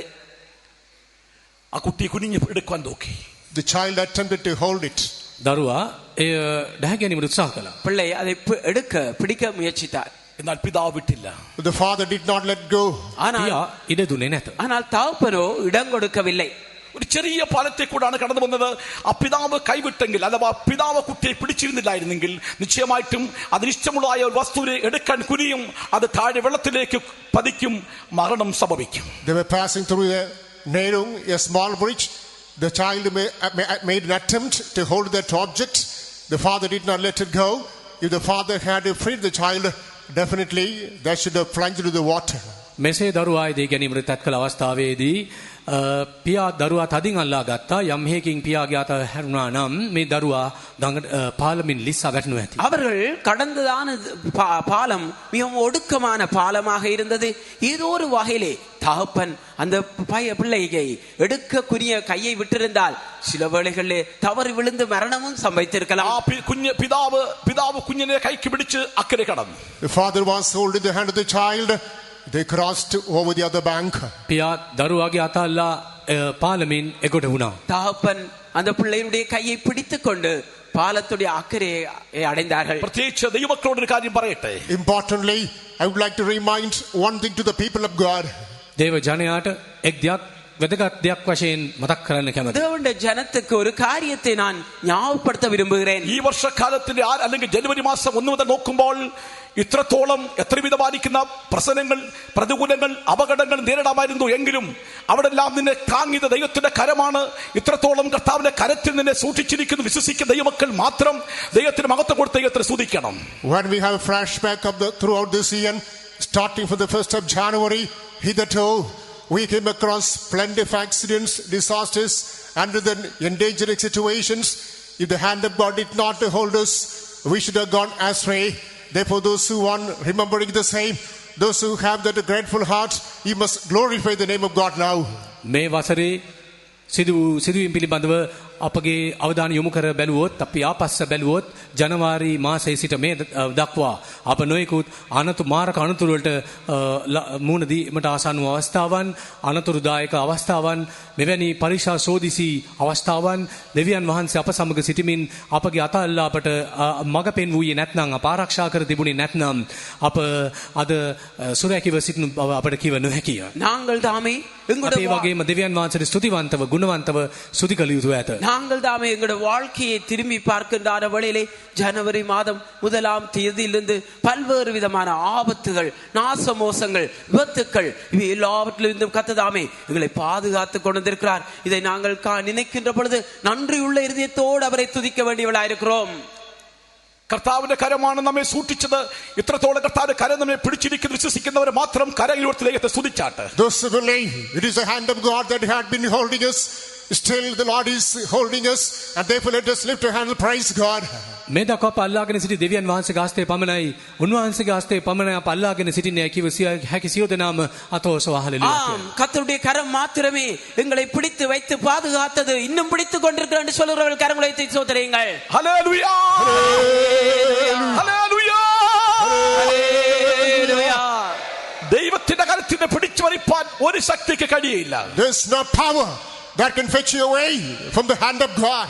දෙවියන් වහන්සේගේ හස්තයෙන් ඔබ උදුරා ගැනීමට හැකි කිසිම බලවේගයක් නැහැ. தேவனுடைய கரத்திலிருந்து எந்த ஒரு வல்லமையாலும் உங்களை பறித்து விட முடியாது. ദൈവത്തിന്റെ കരം ബലമുള്ള കരമാണ്. The hand of God is a strong one. දෙවියන් වහන්සේගේ හස්තය බලවත් එකකි. தேவனுடைய கரம் வல்லமை உள்ள கரமாயிருக்கிறது. നീറ്റ കരമാണ്. It is a stretched out hand. දිගු කළ හස්තය. நீட்டப்பட்ட கரமாயிருக்கிறது. സൂക്ഷിക്കുന്ന കരമാണ്. It's a protecting hand. ආරක්ෂා කරන பாதுகாக்கிற கரமாயிருக்கிறது. Hallelujah, Hallelujah. ആ ബലമുള്ള കരത്തിൽ നിന്ന് താണിരിക്കുന്നവെങ്കിൽ നിശ്ചയമായിട്ടും ഇനിയുള്ള കാലഘട്ടം മുഴുവനും നിനക്ക് സുരക്ഷിതമായിരിക്കും. If you submit yourself under the mighty hand of God throughout the remaining days of your life, you are under absolute safety. දෙවිය ඔබගේ ජීවිතේ ඉදිරි ගමන සඳහා ඔබගේ ජීවිතය දෙවියන් වහන්සේගේ හස්තයට බාර කරන්නේ නම් ඔබ සුරක්ෂිතව දකුණු ලබනවා. நீங்கள் தாமே உங்களுடைய ஜீவிய நாட்களிலே அவருடைய பலத்த கரத்துக்குள்ளே அடங்கி இருப்பீர்களால் உங்களுடைய ஜீவிய காலம் முடியும் மட்டும் உங்களுக்கு அவருடைய பாதுகாப்பு இருக்கிறது. ദൈവത്തിന് മഹത്വം. Glory be to God. නාමයේ ස්තුති වේවා. கர்த்தருடைய நாமத்துக்கு மகிமை உண்டாகட்டும். നാം പോകേണ്ടതായ പാത ഏതാണ്? Which is the path that we have to undertake. ദൈവത്തിന്റെ පිළිගත් මාර්ගයේ நாங்கள் ஏற்றுக்கொண்ட அந்த பாதை ദൈവത്തിന്റെ ആലോചനയ്ക്ക് നമ്മൾ മുൻപോട്ട് പോകണം. We have to move forward according to the counsel of God. අප දෙවියන් වහන්සේගේ මන්ත්‍රණය අනුව ඉදිරියට ගමන් කළ යුතුයි. நாங்கள் தேவனுடைய ஆலோசனையின் படியே முன்னேறி செல்ல வேண்டும். അതുകൊണ്ടാണ് അപ്പോസ്തലൻ പൗലോസ് എഫെസ്യ ലേഖനം 1:11 ഇങ്ങനെ വായിക്കുന്നു. That's why Apostle Paul writes in Ephesians chapter 1 verse number 11. එපිස පළවෙනි පරිච්ඡේදය 11 වෙනි පදේ ප්‍රේරිතවරයා පවසන්නේ இங்கே எபேசியர் 1:11 பரிசுத்த பவுல் எழுதுகிறார். അത് ദൈവത്തിന്റെ ഹിതത്തിന്റെ ആലോചന എന്ന് വായിക്കുന്നു. We understand it is a counsel according to the will of God.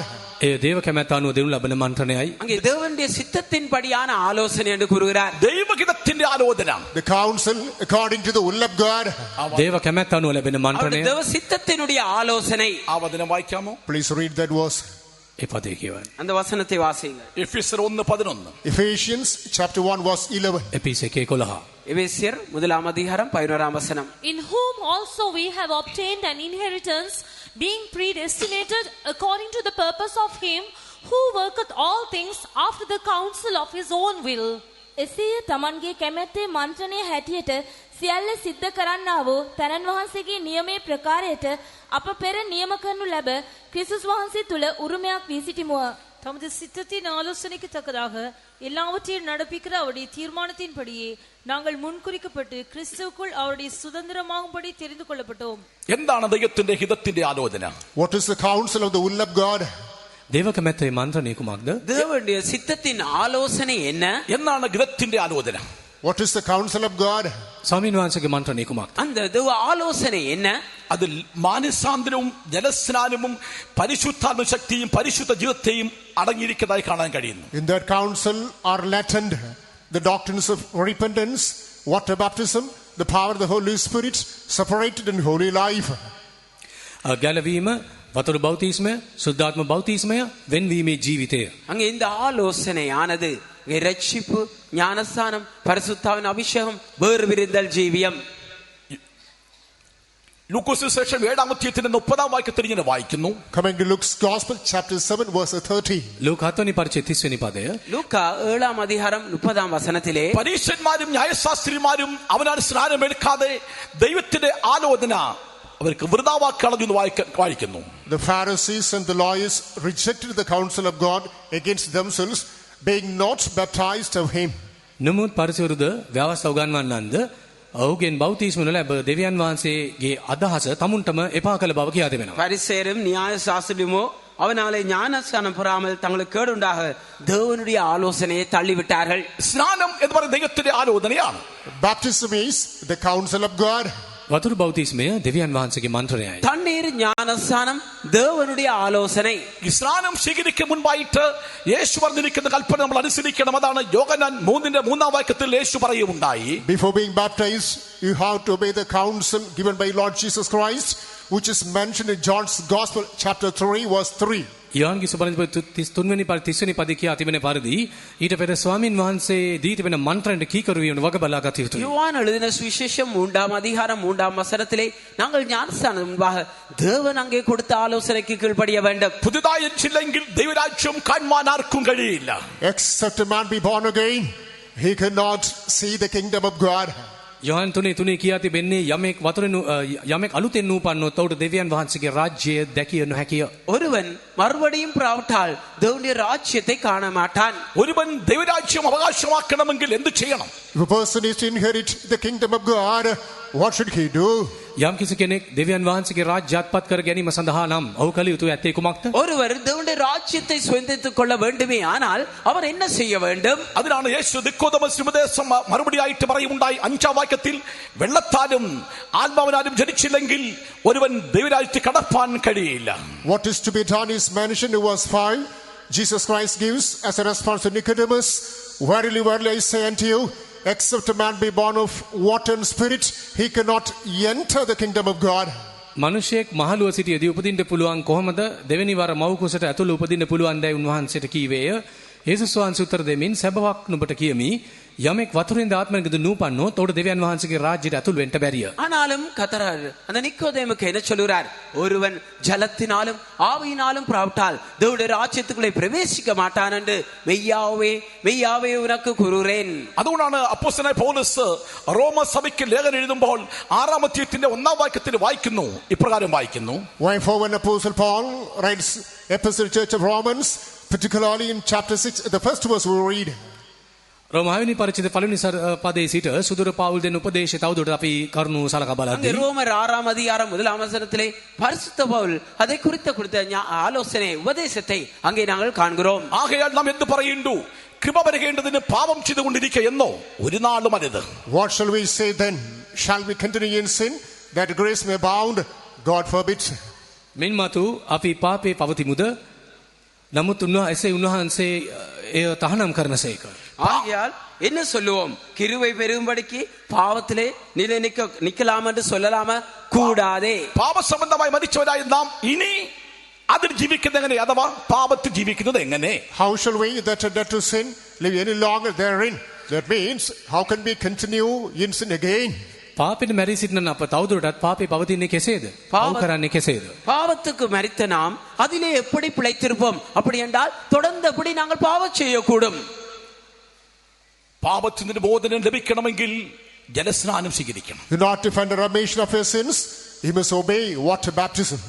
පව්කමාව ලබා ගන්නා පිණිස පව් මකා දමන පිණිස වතුරු බෞතිස්මය ලබා ගත அங்கே යුතුයි. பாவ மன்னிப்பு பெற்று பாவ நீங்கும்படியாக நீங்கள் ஞானஸ்நானத்தை எடுத்துக்கொள்ள வேண்டும். തങ്ങളുടെ പാപങ്ങളെ ഏറ്റുപറഞ്ഞുകൊണ്ട് യോർദാൻ നദിയിൽ യേശുവിന്റെ അടുക്കൽ ചെന്ന് സ്നാനം സ്വീകരിച്ചുവെങ്കിൽ, അതാണ് സ്നാനം. ഒരുവൻ സ്നാനം സ്വീകരിക്കാൻ ആഗ്രഹിക്കുന്നുവെങ്കിൽ തങ്ങളുടെ പാപങ്ങളെ തങ്ങൾ തന്നെ ഏറ്റുപറഞ്ഞ് ഉപേക്ഷിച്ചിട്ട് സ്നാനം സ്വീകരിക്കണം. Lord Jesus Christ took baptism in River Jordan. Many people came into the Lord and the Jordan. They confessed their sins and took water baptism. Therefore, when a person wants to have the real atonement, the real remission of his sins, he must first make a confession, and after which he must take this baptism. යෝහන් බෞතිස්ත වෙතින් වතුරු බෞතිස්ම ලබාගත් විටදී ඔවුන් තමුන්ගේ පව් කියා දෙමින් වතුරු බෞතිස්මගත් බව කියා තිබෙනවා. ඒ අරුයින්ම බෞතිස්මයට පෙර පාපෝච්චාරණයක් කළ යුතු ඇත. அங்கே யோவான் ஸ்நானகன் அங்கே தனி ஞானஸ்தானம் கொடுத்த பொழுது அவரிடத்திலே ஞானஸ்தானத்துக்கு வந்தவர்கள் தங்களுடைய பாவங்களை அறிக்கையிட்டு ஞானஸ்தானத்தை பெற்றுக் கொண்டார்கள். ஆகியால் நாங்களும் கூட பாவத்தை அறிக்கை செய்துதான் ஞானஸ்தானம் எடுக்க வேண்டும். പാപങ്ങളുടെ മോചനം പ്രാപിക്കണമെങ്കിൽ നിശ്ചയമായിട്ടും അവര് പിതാവിന്റെയും പുത്രന്റെയും പരിശുദ്ധ നാമത്തിൽ കർത്താവിനെ യേശു വിശ്വസിച്ചുകൊണ്ട് പാപങ്ങളെ ഏറ്റുപറഞ്ഞ് ഉപേക്ഷിച്ചുകൊണ്ട് സ്നാനം സ്വീകരിക്കണം. അപ്പോൾ അവൻ പുതിയ സൃഷ്ടിയാകുകയാണ്. In order to find remission of his sins, you have to believe in the name of the Father, the Son, the Holy Ghost, in the name of Lord Jesus Christ. You must make a confession of all the sins that you committed during the yesterdays, and you thus take water baptism. Thus you are freed from the clutches of sin. ඔබගේ සියලු පාප කියා දෙමින් පියාණන්ගේද පුත්‍රයන්ගේද සුද්ධාත්මයන්ගේද නාමයට බෞතිස්මය ලබනටදී පාපේ ග්‍රහණයෙන් ඔබ මුදුන් ලබනවා. பாருங்கள், நீங்கள் உங்களுடைய பாவங்களை அறிக்கை செய்து பிதா குமாரன் பரிசுத்தாவின் நாமத்தினாலே அங்கே இயேசுவின் மேல் விசுவாசம் வைத்தவர்களாய் நாங்கள் அப்படி ஞானஸ்நானம் எடுக்கின்ற பொழுது அந்த பாவத்தில் இருந்து ஒரு மன்னிப்பு கிடைத்து விடுகிறது. ദൈവത്തിന്റെ ആലോചനയാണ് മാനസാന്തരം. ദൈവത്തിന്റെ ആലോചനയാണ് സ്നാനം സ്വീകരിക്കേണ്ടത്. The counsel of God is repentance again. Water baptism is also the counsel of God. ස්වාමීන් වහන්සේගේ මන්ත්‍රණය තවදුරටත් පසුතැවිල්ල පමණක් නොවේ, වතුරු බෞතිස්මය එය දෙවියන් වහන්සේගේ මන්ත්‍රණය වේ. ஆகியால் தேவனுடைய ஆலோசனையாக மனந்திரும்புதல், அவருடைய ஆலோசனையாக தண்ணீர் ஞானஸ்நானம் இருக்கிறது. ദൈവത്തിന് മഹത്വം. Glory be to God. දෙවියන් වහන්සේට ගෞරවයක්. ദൈവത്തിന്റെ നാമത്തിൽ മഹിമയുണ്ടാകട്ടെ. ദൈവീയ വചനത്തിൽ നമ്മൾ കീഴ്പ്പെടുമ്പോൾ നിശ്ചയമായിട്ടും ദൈവത്തിന്റെ ആത്മാവ് നമ്മെ ആ വഴിയ സത്യത്തിൽ നമ്മെ നടത്തിക്കൊണ്ടിരിക്കും. When we obey the word of God, the Spirit of God shall be steering us unto the counsel, the truth of God. අපි දේවචන කීකරුණේදී ආත්මයන් වහන්සේ සත්‍ය ඔස්සේ අප ප්‍රබුදවා ගෙන යනු ඇත. நாங்கள் தாமே தேவனுடைய வார்த்தைக்கு கீழ்ப்படுகின்றதான வேளையிலே பரிசுத்தாவியானது தாமே எங்களை சகல சத்தியங்களுக்குள்ளும் வழி நடத்தி கொண்டிருப்பார். അതുകൊണ്ടാണ് 16 സങ്കീർത്തനം 7 വാക്യത്തിൽ വായിക്കുന്നു, അന്തരംഗം എന്നെ ഉപദേശിച്ച് നടത്തുന്നു. Therefore, coming to Psalm 16, verse number 7, thus we read, I will bless the Lord who hath given my counsel. My reins also instruct me in the night seasons. ඒ සමගීතාවල 16:7 අප කියවන්නේ ස්වාමින් මට දැනුමුතුකම් දුන්නා වූ ස්වාමින්ට ස්තුති ප්‍රශංසා කරන්නෙමි. එසේ රාත්‍රී භාගයේදී මාගේ සිතුවිලි වලින් මට ගුරුකම් ලැබේ. இங்கே 16ஆம் சங்கீதம் 7ஆம் வசனத்திலே எனக்கு ஆலோசனை தந்த கர்த்தரை துதிப்பேன், ராக்காலங்களிலும் என் உள்ளந்தரியங்களை அவரை உணர்த்தும். രാത്രി കാലങ്ങളിൽ അന്തരംഗം നമ്മെ ഉപദേശിക്കും. My reins instruct me during the watches of night. රාත්‍රී භාගයේදී මාගේ සිතුවිලි වලින් මට ගුරුකම් ලැබේ. பாருங்கள், இராக்காலங்களிலே இந்த உள்ளங்கிரியங்களுக்கு என்னை உணர்த்தும் அல்லது எனக்கு ஆலோசனை சொல்லுவேர். ആലോചന നടത്തും, പിന്നത്തേതിൽ മഹത്വത്തിലേക്ക് നമ്മെ കൈക്കൊള്ളും. He shall guide us by his counsel, and finally he shall receive us unto his glory. තමන්ගේ දැනුමුතුකම් ගුරුකම් මගින් අපට මඟ පෙන්වන අවසානයේ තේසට අප කැඳවා ගන්නවා. அவர் தாமே தம்முடைய ஆலோசனைகள் புத்திகள் மதிகள் கூட எங்களை நடத்தி முடிவிலே மகிமையிலே அங்கீகரிப்பார். എന്തിനു വേണ്ടിയാണ് നമ്മുടെ കർത്താവ് നമ്മളെ കരയ്ക്ക് പിടിച്ചിരിക്കുന്നത്? What for does the Lord hold our hand? කෙතරම් දුරට ස්වාමින් වහන්සේ අපගේ අත අල්ලාගෙන ගෙන යනසේක්ද? ஏன் கர்த்தர் அவர் எங்களை கரத்தை பிடித்து வைத்திருக்கிறார்? അവന്റെ ആലോചനയിൽ സ്റ്റെപ്പായി പടിപടിയായി നടത്തുവാൻ വേണ്ടിയാണ്. In order to take us forward in his own counsel. තමන්ගේ මන්ත්‍රණ ඔස්සේ අප ඉදිරියට ගෙන යන පිණිස. அவருடைய ஆலோசனையிலே படிப்படியாய் எங்களை எடுத்துச் செல்லும்படியாக. മിസ്രൈം വിട്ട ഇസ്രായേൽ മക്കളോട് കൊടുക്കുന്നതായ വാർണിംഗ് നിയമം എന്താ അറിയാമോ? What was the covenant, the law given to the people of Israel who were delivered from Egypt? මිස්රෙන් මුදුන් ලැබූ ඊශ්‍රායල් ජනයාට දෙන ලැබූ ව්‍යවස්ථා සලකා බලද්දී அங்கே எகிப்திலிருந்து விடுதலையாக்கப்பட்ட இஸ்ரவேல் ஜனங்களுக்கு கொடுக்கப்பட்டதான பிரமாணத்தை பார்க்கின்ற வேளையிலே, ഇനി നിങ്ങൾ മിസ്രൈമിലേക്ക് പോകരുത്. You should not return to Egypt. ඔබ ආපසු මිස්රයට හැරී නොයා යුතුයි. நீங்கள் திரும்ப எகிப்துக்கு போக கூடாது. നിങ്ങളുടെ മനസ്സ് മിസ്രൈമിലേക്ക് തിരിയരുത്. Your mind should not draw back to Egypt. ඔබගේ සිතුවිලි මිස්රයට හැරී නොයා යුතුයි. உங்களுடைய மனதிலே நீங்கள் எகிப்துக்கு திரும்ப கூடாது. ഇന്ന് രാത്രി കാലം വന്നിരിക്കുന്ന ജനത്തോട്, പുതിയ ആത്മാക്കളോട്, ദൈവമക്കളോട് പറയുകയാണ്, നിങ്ങൾ മാനസാന്തരപ്പെട്ടുവെങ്കിൽ, ദൈവകൽപ്പന അനുസരിച്ചുവെങ്കിൽ നിങ്ങളുടെ മനസ്സ് ലോകത്തിലേക്ക് തിരിയരുത്, മിസ്രൈമിലേക്ക് പോകരുത്. നമ്മുടെ ലക്ഷ്യം മഹത്വ സിംഹാസനമാണ്. Tonight, to the congregation, to the people of God, to the newcomers who are at this meeting, the Spirit of God says, if you have regret of your sins, if you are repentant, if you come back to the side of God, do not go back to the former sins that you have shunned already. ආද රාත්‍රියේ මේ සාරසි සිටින නවකයන්, ඇදලිවන්තයන්, බැතිමුතුන් සියලු දෙනා වෙත ස්වාමින් වහන්සේගේ වචනය අද පවසන්නේ, ඔබ පසුතැවිලි වී පාප අතහැර දෙවියන් වහන්සේට පැමිණ සිටිනවා නම් ආපසු නැවතත් පාපයට ඔබ අතහැරිය දේ වෙත යාමට උත්සාහ නොකළ යුතුයි. இந்த மாலை வேளையிலே இங்கே கூடியிருக்கிறான புதியவர்களாய் இருக்கலாம், விசுவாசிகளாய் இருக்கலாம், நீங்கள் தாமே பாவத்தை விட்டு விலகி மனம் திரும்புதலுக்குட்பட்டு நீங்கள் வந்திருந்தால் நீங்கள் எக்காரணம் கொண்டும் மீண்டும் நீங்கள் பாவத்திற்கோ எகிப்துக்கோ திரும்பி செல்ல முடியாது. യിരെമ്യാ 32:19 വാക്യത്തിൽ വായിക്കുന്നു, ദൈവം ആലോചനയിൽ വലിയവനാണ്. Jeremiah chapter 32 verse number 12 we read, God is great, mighty in his counsel. යෙරෙමියා 32:13 කියා තිබෙන්නේ ස්වාමින් වහන්සේ තමන්ගේ මන්ත්‍රය අපූර්ව, තමන්ගේ මාර්ගය විස්මිතව සිටිනසේක. எரேமியா 32ஆம் அதிகாரம் 19ஆம் வசனத்திலே ஆலோசனையிலே பெரியவரும் செயலில் வல்லவரும் என்று நாங்கள் வாசிக்கிறோம். ദൈവം ആലോചനയിൽ വലിയവനാണ്, അവന്റെ പ്രവൃത്തിയും വലുതാണ്. God is great in his counsel, even his work is marvelous. උන්වහන්සේ මන්ත්‍රය උතුම්ව ක්‍රියාවෙන් බලවත්ව සිටිනසේක. தேவன் தாமே ஆலோசனையிலே பெரியவரும் செயலிலே வல்லவருமாயிருக்கிறார். അവൻ രക്ഷിക്കുന്ന വീരനാണ്. He is the mighty God who saves us. උන්වහන්සේ අප ගලවා ගන්නව බලවත් තැනන් වහන්සේ. அவர் ரட்சிக்கிறதான பராக்கிரமசாலியாயிருக்கிறார். അവൻ വിടുവിക്കുവാൻ ശക്തനായ ദൈവമാണ്. He is a powerful God who is able to deliver you. ඔබ මුදා ගැනීමට සමත් දෙවියන් වහන්සේ. அவர் உங்களை விடுதலை ஆக்குகின்றான பலத்த தேவனாயிருக்கிறார். ബന്ധിച്ചുകൊണ്ടിരിക്കുന്ന സകല പാപബന്ധനത്തെയും സകല പൈസാ ശക്തികളെയും നിർമൂലമാക്കുവാൻ കഴിവുള്ളവനാണ് ദൈവം. അവൻ വലിയവനാണ്, അവന്റെ പ്രവൃത്തി വലുതാണ്. Ours is almighty God. He is a great God, great in his counsel, mighty in his work, who is able to destroy all the bindings of the devil, evil spirits which are haunting your life. මන්ත්‍රයෙන් උතුම්ව ක්‍රියාවෙන් බලවත් සිටිනා වූ දෙවියන් වහන්සේ ඔබගේ ජීවිතය හසු කරගෙන තිබෙන සියලු අන්ධකාර බල පරක්කම් විනාශ කරමින් ඔබට මිදීමත් ජයත් අත්කර දෙනසේ. தேவன் தாமே அவர் வல்லமையான தேவனாயிருக்கிறார். அவர் பலத்த தேவனாயிருக்கிறார். அவர் யோசனையிலே பெரியவராயிருக்கிறார். அவர் செயலிலே வல்லவராயிருக்கிறார். அவர் உங்களுடைய என்னென்ன அந்தகார பிடியிலோ அந்த எல்லாவற்றிலிருந்தும் பூரணமாய் விடுதலை ஆக்க வல்லவராயிருக்கிறார். ഹല്ലേലൂയ. ഹല്ലേലൂയ. ഒരു മലയാള പാട്ട് പാടിയാൽ നിങ്ങൾക്ക് സന്തോഷം ഉണ്ടാവാതിരിക്കാം.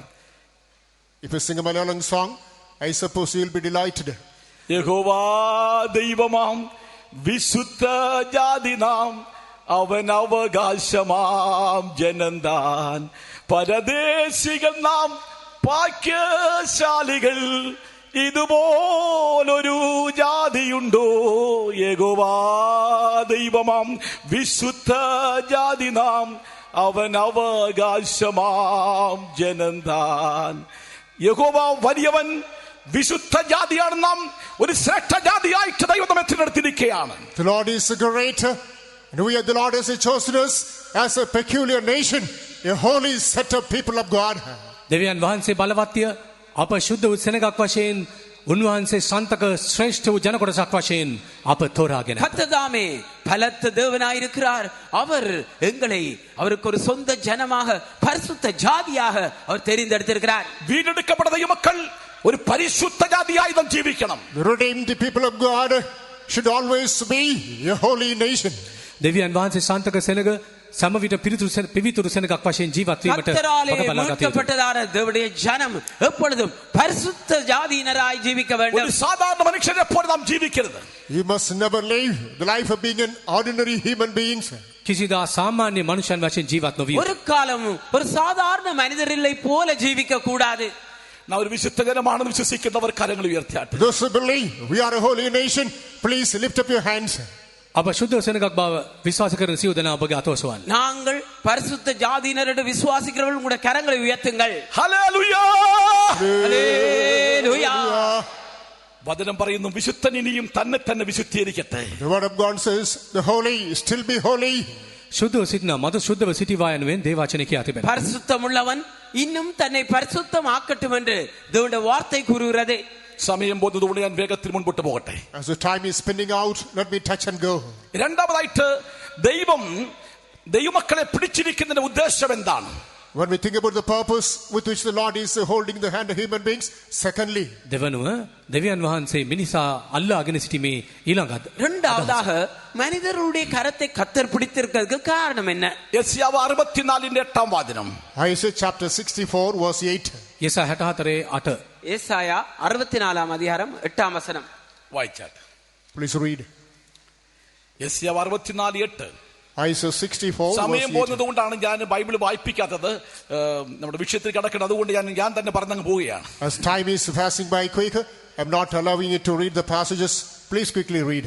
සියලු පද කියන වෙලාව මදි ඒ නිසා ඉක්මනින් කියව. எல்லா வசனங்களையும் வாசிக்கிறதுக்கு அங்க நேரம் இடம் கொடுப்பதில்லை. தயவு செய்து சீக்கிரமாய் வாசிங்க. But now, O Lord, thou art our Father, we are the clay, and thou our potter, and we all are the work of thy hand. ඉදින් ස්වාමින් වහන්සේ ඔබ අපේ පියානෝය, අපි මැටිය, ඔබ අපේ කුම්භකාරයාය, අපි සියල්ලෝ ඔබගේ අතේ කර්මාන්තයය.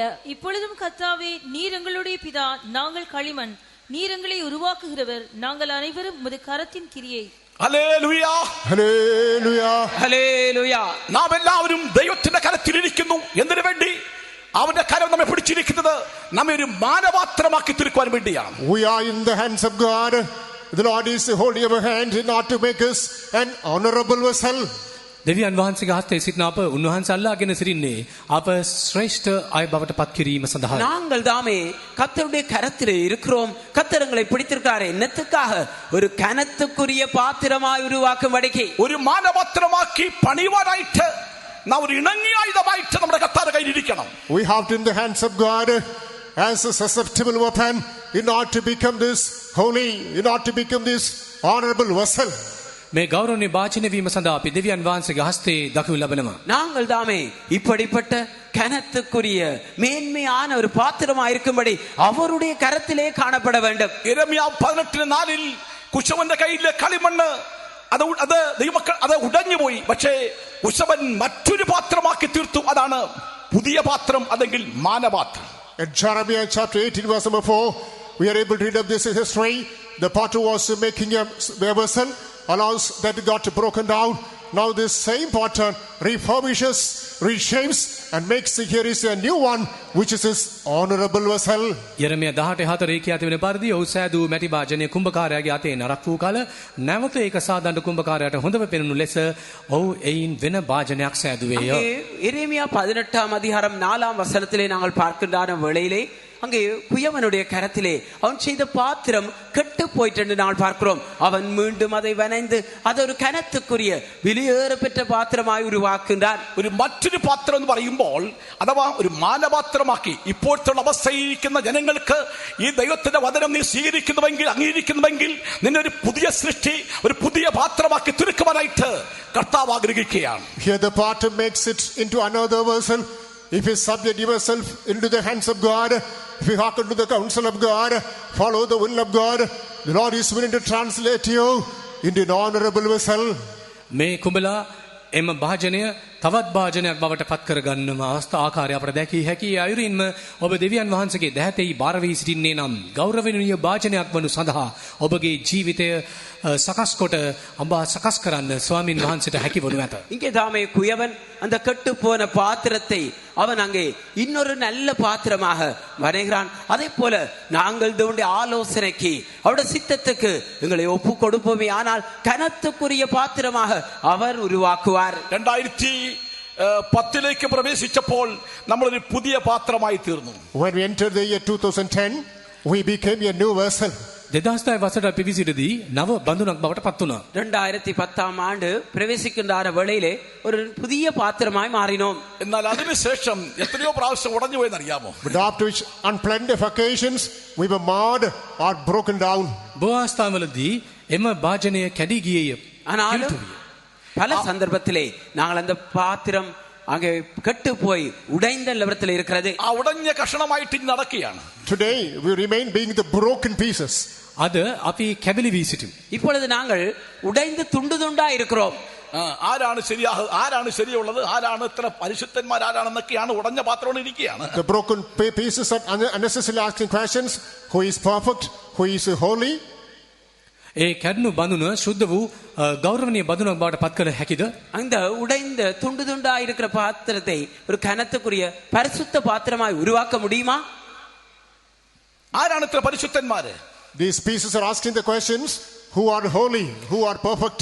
මේ කැබලි ප්‍රශ්නයක් අසනවා. කවුද පිරිසිදුව සිටින්නේ? කවුද යහපත්ව සිටින්නේ? இங்கே இந்த துண்டு துண்டா இருக்கிற இந்த துண்டுகள் கேட்கிறது, யார் பரிசுத்தமா இருக்கிறது, யார் உத்தமமா இருக்கிறது?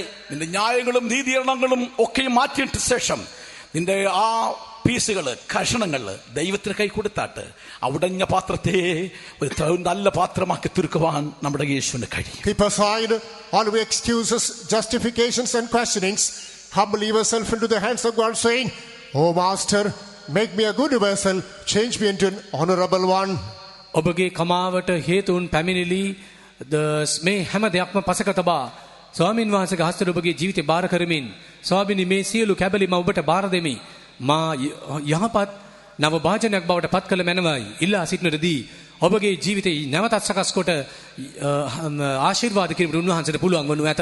ஆகையால் உங்களை நீதியரித்துக் கொண்டு பலவிதமான கேள்விகளை கேட்கிறது எல்லாவற்றையும் விட்டுவிட்டு உங்களுடைய கர்த்தருடைய கரத்திலே உங்களை ஒப்பு கொடுப்பீர்களானால் அவர் தாமே உங்களை பரிசுத்த கனத்துக்குரிய பாத்திரமாய் மாற்ற வல்லவராயிருக்கிறார். ഇന്ന് പോർക്കാലം ഇന്ന് രാത്രി കാലം നിങ്ങളെ ഒരു ഉടഞ്ഞ പാത്രമായിട്ടല്ല കർത്താവ് ഒരു പുതിയ പാത്രമാക്കി, മാനപാത്രമാക്കി തീർക്കുവാൻ ആഗ്രഹിക്കുന്നു. അതുകൊണ്ട് നിങ്ങളുടെ പരാജയങ്ങൾ, തോൽവികൾ, നിങ്ങളുടെ വീഴ്ചകൾ, നിങ്ങളുടെ കുറവുകൾ ദൈവത്തോട് നമ്മൾ ഏറ്റുപറയാൻ കഴിയുമെങ്കിൽ നിശ്ചയമായും നിന്നെ ഒരു മാനപാത്രമാക്കി തീർക്കുവാൻ യേശു ആഗ്രഹിക്കുകയാണ്. Tonight the Lord is not willing to let you go as a broken vessel. Rather, if you confess all the shortcomings, the weaknesses, infirmities of your life which you committed during the yesterdays, Behold, the Lord is going to refurbish you. The Lord is going to make you an honorable vessel tonight. බිඳුණු බඳුනක් වශයෙන් ඔබ හැරී අමදේව කැමැත්ත නොවේයි. ඔබගේ ජීවිත දෙවියන් වහන්සේට බාර දෙන කල්ලි මේ වසර අවසානයේ නව බඳුනක් බවට ගෞරවමය බඳුනක් බවට පත් කිරීමට දෙවියන් වහන්සේ ක්‍රියා කරනු ඇත. நீங்கள் தாமே உடைந்த துண்டு துண்டாக்கப்பட்ட பாத்திரங்களாய் திரும்பி போவதை கர்த்தர் விரும்பவில்லை. அவருடைய பலத்த கரத்திலே நீங்கள் உங்களை முற்றுமாய் ஒப்புக் கொடுப்பீர்கள். ஆனால் கர்த்தர் உங்களை ஒரு கனத்துக்குரிய பாத்திரமாக மாற்ற வல்லவராயிருக்கிறார்.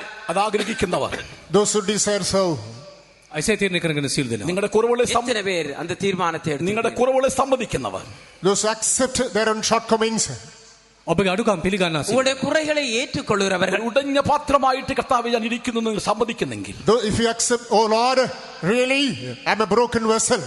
ස්වාමිනී මම කැඩුණු බිඳුණු බඳුනක් යයි පවසන්නේ නම් ஆண்டவரே நான் உடைந்த நொறுங்கப்பட்ட பாத்திரமா இருக்கிறேன் என்று ஏற்றுக்கொள்கிறவர்கள், ദൈവത്തിന്റെ കയ്യിൽ കൊടുക്കുവാൻ ഇഷ്ടപ്പെടുമോ? Are you delighted to commit yourself to the hand of God? ස්වාමීන් වහන්සේ අසල ඔබගේ ජීවිතය බාර දීමට කැමති වන්නේද? கர்த்தருடைய கரத்திலே உங்களுடைய ஜீவியங்களை ஒப்புக் கொடுக்க ஆயத்தமா இருக்கிறீர்களா? നിങ്ങളുടെ കുറവുകളെ സംബന്ധിച്ച് പ്രാർത്ഥിക്കാൻ കഴിയുമോ? Can you accept your shortcomings, confess and pray? ඔබගේ වැරදි අඩුකම් පිළිගෙන පාපෝච්චාරණය කොට යාඥා කරන්නේ නම් ஆகையால் உடைய குற்றங்கள் குறைகள் தவறுகளை ஏற்றுக்கொண்டு அறிக்கை செய்து அவையிலிருந்து விடுதலை பெறுங்கள். ഒരു നിമിഷം കണ്ണുകൾ അടച്ചാട്ട്. Please close your eyes for a minute. Meeting അവസാനിപ്പിച്ചതല്ല. The meeting is not over. රැසීම නිම ஒரு වුණේ නැත. நிமிடத்து கண்களை மூடுங்கள், கூட்ட முடியவில்லை. ഒരു നിമിഷം നിന്റെ മധ്യത്തിൽ കർത്താവിന്റെ ആത്മാവ് സംസാരിക്കുന്നു. നിന്നെ ഒരു മാനപാത്രമാക്കി തീർക്കുവാൻ നിന്റെ പരാജയങ്ങൾ, നിന്റെ കുറവുകൾ, നിന്റെ വീഴ്ചകളൊക്കെയും ദൈവത്തോട് ഏറ്റുപറയുന്നുവെങ്കിൽ ഇന്ന് രാത്രികാലം നിന്നെ കർത്താവ് ഒരു പുതിയ പാത്രമാക്കി തീർക്കുവാൻ ആഗ്രഹിക്കുകയാണ്. Please close your eyes for a minute. The Spirit of God is speaking to you. The Lord says, if you accept your pitfalls, the shortcomings, weaknesses, infirmities of your life tonight, the Lord is going to do a great work in your life. He is going to transform you in an honorable vessel. මොහොතට ඇස්වසා ගන්න. ඔබගේ සියලු වැරදි අඩුකම් පිළිගෙන ඔබ ස්වාමින් වහන්සේගේ අස්තර බාර වේ අන්නේ නම් ඔබගේ ජීවිත වෙනස් කොට ඔබ අලුත් වූ වාචන බාරපත් කරනවාට පුළුවන්. ஒரு நிமிஷத்துக்கு கூட கண்களை மூடுங்கள். உங்களுடைய தவறுகள், குற்றங்கள், குறைகள், பலவீனங்கள் எல்லாவற்றையும் ஏற்றுக்கொண்டு கர்த்தருடைய கரத்திலே நீங்கள் ஒப்புக் கொடுப்பீர்கள். ஆனால் நிச்சயம் கர்த்தர் கிரியை செய்து உங்களை கனத்துக்குரிய பாத்திரமாக மாற்றுவார். നിലവിളിച്ച് പ്രാർത്ഥിച്ചാട്ടെ. Come on, cry and pray. ස්වාමින් වහන්සේට හඬා වැළපෙන්න. கர்த்தரிடத்திலே அழுது விண்ணப்பம் பண்ணுங்கள். ஆண்டவரே, Oh, they become the light tonight. Hallelujah. നിന്റെ ഒരു പുതിയ പാത്രമാക്കി കൊണ്ടിരിക്കുകയാണ്. The Lord is converting you into a new vessel. උන්වහන්සේ ඔබ නව මදුරක් බවට පත් කරමින් கர்த்தர் உங்களை புதிய பாத்திரமாக மாற்றிக் கொண்டிருக்கிறார். ഒരു മാനപാത്രമാക്കി കൊണ്ടിരിക്കുകയാണ്. The Lord is changing you into an honorable vessel. ගෞරවනීය බදුරක් බවට පත් කරමින් ஒரு கனத்துக்குரிய பாத்திரமாக கர்த்தர் மாற்றிக் கொண்டிருக்கிறார். തകർന്ന മനസ്സിനെ കർത്താവ് നിരസിക്കത്തില്ല. He shall never deny the broken heart. අපි කැඩු පිළිසු පිළිගන්න අවශ්‍ය කරන්නේ යුතුයි. நொறுங்குண்டமான இருதயத்தை அவர் புறக்கணிப்பதில்லை.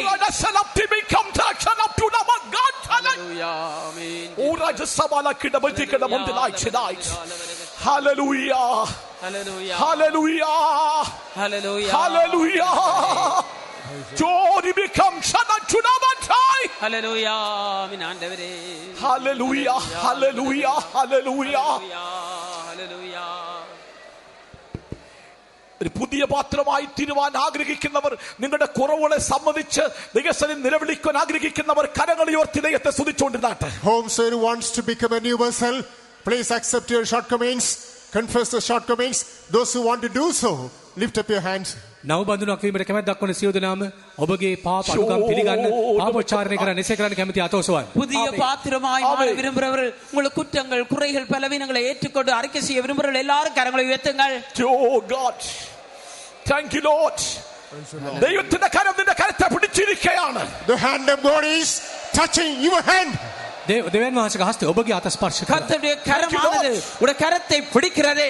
ദൈവത്തിന്റെ കരം നിന്റെ കർത്താവിന്റെ കരം നിന്റെ കരത്തെ പിടിച്ചിരിക്കുകയാണ്. The hand of God is taking your hand.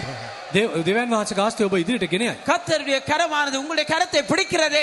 ആ കരം നിന്നെ ബലപ്പെടുത്തുന്ന കരമാണ്. That's the hand that shall strengthen you. ඒ හස්තය ඔබ සමත් කරයි. அந்த கரம் உங்களை பலப்படுத்துகின்றது.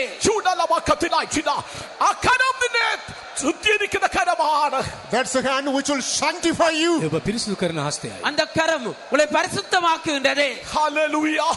ഒരു പുതിയ സൃഷ്ടിയാക്കുന്ന കരമാണ് ദൈവത്തിന്റെ കരം. The hand of God is able to make you a new creature. ඒ වාස්තුව නවමවිල බවට கர்த்தருடைய கரமானது உங்களை புதிய சிருஷ்டியாக உருவாக்குகிறது. ஹல்லேலூயா ஹல்லேலூயா Jesus. ஹல்லேலூயா ஆமென் Hallelujah. ஹல்லேலூயா ஹல்லேலூயா Hallelujah. ஹல்லேலூயா. ദൈവസന്നിധി നിലവിളിച്ച പ്രിയ ദൈവമക്കളെ, സാത്താൻ പരാജയപ്പെട്ടു. കർത്താവിന് കൂടെ നിങ്ങൾക്ക് ജയം ലഭിച്ചിരിക്കുകയാണ്. Beloved people of God who have wailed in the presence of God, the devil is vanquished. You obtain the victory through the Lord. අප දේව අභිමුඛ රැස් වී සිටින දේව ජනයනි ස්වාමින් වහන්සේ වෙතින් අපි ජය අත්පත් කර ගන්නවා. அங்கே யாரெல்லாம் தேவனுடைய சமூகத்திலே அழுதார்களோ, கர்த்தரை நோக்கி கூப்பிட்டார்களோ, அவர்கள் ஜெயத்தை கர்த்தர் வைத்திருக்கிறார். ස්වාමින් වහන්සේ හඬ ගැස්සු සෑම දිනකට ජය තබා තිබේ. 2 തിമോഥെയോസ് 2:21 വാക്യത്തിൽ അപ്പോസ്തലനായ പൗലോസ് തിമോഥെയോസ് സഭയ്ക്ക് ലേഖനം എഴുതുമ്പോൾ ഇങ്ങനെ സഭയെ ഓർപ്പിക്കുന്നതായി കാണുന്നു. Come into 2 Timothy chapter 2 verse number 21. This is Apostle Paul writes epistle to the church and strengthens it. දෙවනි තිමෝති පොතේ අපි කියවන්නේ සුදුර පවුල් එම සභාව අමතා ඒ ශක්තිමත් කරන ආකාරය ගැන. 2 தீமோத்தேயிலே பரிசுத்த பவுல் தாமே இதை குறித்து அந்த சபைக்கு எழுதி பலப்படுத்துறதை நாள் காண்கிறோம். അവയെ വിട്ടകന്ന് തന്നെത്താൻ വെടിപ്പാക്കുന്നവൻ ഉടമസ്ഥന് ഉപയോഗമുള്ള മാനപാത്രമായി തീരുന്നു. If a man therefore purges himself from these, he shall be vessel unto honor, sanctified and meet for the master's use. මනුෂ්‍යයෙකු මේ සියල්ලෙන් තම පවිත්‍ර කරගන්නේ නම් ඔහු ගෞරවයට සුදුසු ස්වාමියාගේ පාවිච්චයට සුදුසු ගෞරවය සඳහා වූ භාජනයක් බවට පත්වන්නේ. ஆகையால் ஒருவன் இவைகளை விட்டு தன்னை சுத்திகரித்துக் கொண்டால் அவன் பரிசுத்தமாக்கப்பட்டதும் எஜமானுக்கு உபயோகமானதும் எந்த நற்கிற்கும் ஆயத்தமாக்கப்பட்ட கனத்துக்குரிய பாத்திரமாயிருப்பான். ഏതാണ് വിടേണ്ടത്? What should be left behind? ඉතිරි වෙතිබියුතේ කුමක්ද? என்னென்ன காரியங்களை விட்டு விட வேண்டும்? യൗവന മോഹങ്ങൾ വിട്ടോടണം. You have to flee from the lust of the world. ලෝකේ තෘෂ්ණාවෙන් පලා යා இந்த යුතුයි. உலகத்துடைய இச்சையிலிருந்து விட்டு ஓட வேண்டும். Useful lust. வாலிப இச்சையிலிருந்து விலகி ஓட வேண்டும். ലോകമായിട്ടുള്ള ബന്ധത്തിൽ നിന്ന് നീ വിട്ടോടണം. You have to flee away from the connections of the world. ලෞකික සම්බන්ධකම් වලින් පලා යා යුතුයි. இந்த உலகத்துடைய இணைப்புகள் ஐக்கியத்திலிருந்து விட்டு விலகி ஓட வேண்டும். പാപ ശക്തികള് നിന്നെ പിന്തുടരുന്ന ശക്തികളെ വിട്ട് നീ ഓടുന്നുവെങ്കിൽ നിശ്ചയമായിട്ടും ഉപയോഗമുള്ള ഒരു മാനപാത്രം. If you flee away from the power of sin, power of the world that to chase you, you shall become an honorable vessel unto your master. පාපෙනුව පලා යන්නේ නම් ඔබ දෙවියන් වහන්සේ ඒ පාවිච්චි සුදුසු ගෞරව සඳහා වූ භාජනයක් බවට පත් වනු ඇත. நீங்கள் தாமே உங்களை பின்தொடர்ந்திருக்க பாவத்துடைய வல்லமையிலிருந்து விலகி ஓடுவில்லானால் கர்த்தருடைய உபயோகத்துக்கேற்ற கனத்துக்குரிய பாத்திரமாய் மாறுவீர்கள். അതുകൊണ്ടാണ് അപ്പോസ്തലനായ പൗലോസ് കോരിന്ത സഭയ്ക്ക് ലേഖനം എഴുതുമ്പോൾ 2 കൊരിന്ത്യർ 7:1 വാക്യത്തിൽ ഇങ്ങനെ വായിക്കുന്നു. Right from an Apostle Paul writes epistle to Corinthians, in 2 Corinthians chapter 7 the first verse he says, දෙවන කොරින්ති 7 වෙනි පරිච්ඡේද පළවෙනි පදයේ සුදුරු පවුල් පවසන්නේ. பரிசுத்த பவுல் கொரிந்தியருக்கு எழுதுகின்ற பொழுது 2 கொரிந்தியர் 7 அதிகாரம் 1 வசனத்திலே ജഡത്തിലെയും ആത്മാവിലെയും സകല കന്മഷവും നീക്കി നമ്മെ തന്നെ വെടിപ്പാക്കി ദൈവഭയത്തിൽ വിശുദ്ധിയെ തികച്ചുകൊള്ളട്ടെ. let us cleanse ourselves from all filthiness of the flesh and spirit, perfect in holiness in the fear of God. ආත්මේද මාංශ සීල කිලුටුකම් වලින් අප පිරිසුදු කර ගනිමින් දේව භයයුක්තව සුද්ධකම සම්පූර්ණ කර ගනිමු. மாம்சத்திலும் ஆவிலும் உண்டான எல்லா அசுசியும் நீங்க நம்மை சுத்திகரித்துக் கொண்டு பரிசுத்தமாகுதலை தேவபயத்தோடே பூர்ணமாக்க கடவோம். ചിലപ്പോൾ നാം നമ്മുടെ കണ്ണുകൊണ്ട് കാണാൻ കഴിയാത്തതോ ചിന്തിക്കാൻ കഴിയാത്ത പാപങ്ങളായിരിക്കാം. പക്ഷേ കർത്താവിന്റെ മുമ്പിൽ നിന്റെ ചെറിയ വസ്തുക്കളും ചെറിയ കാര്യവും വലുതായി കാണപ്പെടും. Sometimes you may not be able to detect the minor, the small shortcomings, errors that you committed, but once the Spirit of God inspires, you can understand before the sight of God, the minor sin seems to be a larger one. අපි වැරදි අඩුකම් අපි ඒත්තු ගන්නා විට දෙවියන් වහන්සේ ඉදිරි අපගේ පාප තේරුම්ගෙන උන්වහන්සේගේ ශුද්ධකම හා සංසන්දනය කරද්දී අපගේ සුළු වැරදි පවා විශාල වැරදි ලෙස අපට පෙනෙනු ඇත. சில வேளைகளிலே நாங்கள் தாமே இந்த தவறுகள் குற்றங்களை சிறிதாக நாங்கள் எண்ணலாம். ஆனாலும் கூட தேவனுடைய பார்வையிலே இந்த குற்றங்கள் தவறுகள் அவைகள் பெரிதாக காணப்படலாம். കൺവെൻഷൻ എന്ന് പറയുമ്പോൾ പൊടി നമ്മുടെ കണ്ണുകൊണ്ട് പോലും കാണാൻ കഴിയത്തില്ല. അത്രമാത്രം നിസാര അനുഭവമാണ്. പക്ഷെ കർത്താവിന് മുമ്പിൽ വലുതാണ്. ആ തെറ്റുകൾ പോലും ഇന്ന് രാത്രികാലം ഏറ്റു പറയണം. ഒരു പുതിയ വർഷം നമുക്ക് തരുന്നെങ്കിൽ ദൈവമക്കളോട് പറയട്ടെ, നിങ്ങൾ പുതിയ സൃഷ്ടിയായിട്ട് കടക്കണമേ. Filthiness is like unto your dust. Dust cannot be seen with the mortal eyes, but before the sight of God is visible. It is a greater sin. Even for that, you have to make a confession to the Lord with a deeper sanctification. you have to go away from the presence of God. ඇතැම් විට අප කරන වැරදි දූවිලිමෙන් කුඩා අංශුන් මෙන් පෙනෙන්නට පුළුවන් නොපෙනෙන තරම් වී හැකිය. නමුත් දෙවියන් වහන්සේගේ ඇසමුවේ ඒ සියල්ලම පැහැදිලිව පෙනේ. ඒ අපි ආත්මික ජීවිතයේ ශුද්ධකමේ ගැඹුරට ගමන් කරද්දී ඒ සුළු වැරදි පවා විශාල වැරදි වශයෙන් පෙනී අපි ඒ දෙයින්ද අප පිරිසිදු කරගත යුතුය. சில வேளைகளிலே எங்களுடைய தவறுகள் குற்றங்கள் தூசியலை போல அதாவது கண்ணுக்கு பார்வைக்கு அது தென்படாததை போல காணப்படலாம். ஆனாலும் கூட அது தேவனுடைய பார்வையிலே பெரிதா இருக்கிறபடினாலே இந்த வருட கடைசியில புதிய வருடத்துக்கு பிரவேசிக்கும் முன்பாக ஒரு சுத்திகரிக்கப்பட்டவளாய் நாங்கள் பிரவேசிக்க வேண்டும். ஒருவன் கிறிஸ்துவிலாயால் அவன் புதிய சிருஷ்டியான். When a person becomes in Christ, he is a new creature. යමෙක් යේසුස් ක්‍රිස්තුස් වහන්සේ තුල සිටින්නේ නම් නවම ඇවිල්ලාක්ය. ஒருவன் கிறிஸ்து இயேசுவுக்குள் இருந்தால் புதிய சிருஷ்டியாய் இருக்கிறான். பழையது நீக்கப்படுന്നു. Old passes away. පරණ දේ පාව ගියේ. பழையவெல்லாம் எல்லாம் ஒளிந்தன. வெளிச்சம் வரும்போது இருள் நீக்கப்படுகையான. When light comes, darkness is eaten away. ආලෝක උදාවේදී අඳුර පහ වියයි. அங்கே வெளிச்சம் வருகின்ற பொழுது ஒளி வருகின்ற பொழுது இருள் அகன்று போய் விடுகிறது. வெளிச்சமாய கர்த்தாவின் உள்ளத்திലേക്ക് വരുമ്പോൾ ഇരുട്ടിന് സ്ഥാനമില്ല. ഒരുവൻ ക്രിസ്തുവിലായാൽ അവൻ പുതിയ സൃഷ്ടിയാണ്. When Lord Jesus Christ, who is your light, comes into your life, comes into your hearts, there's no room in your life for darkness. That's the same. When a person becomes in Christ, he is a new creature. සැබෑ ආලෝකය ක්‍රිස්තුස් වහන්සේ අපගේ සිතට වඩන විටදී සියලු අඳුර දුරු වියයි. යමෙක් යේසුස් ක්‍රිස්තුස් වහන්සේ තුල සිටින්නේ නමුත් නවම ඇවිල්ලාකි. மெய்யான ஒளியாகிய கிறிஸ்து எங்களுக்குள்ளே வருகின்றான வேளையிலே இருள் அப்படியே அகன்று போய் விடுகிறது. ஒருவன் கிறிஸ்து இயேசுக்குள் இருந்தால் அவன் புதிய சிருஷ்டியாய் இருக்கிறான். നമ്മളെല്ലാവരും ക്രിസ്തുവിനും ക്രിസ്തു നമ്മിലുമായി തീരുന്ന ഒരു ബന്ധമുണ്ടെങ്കിൽ അനുഭവമാണെങ്കിൽ ദൈവമക്കളെ ഒരു പഴയ അനുഭവത്തിൽ കൂടി ഇപ്പോൾ കഴിയില്ല.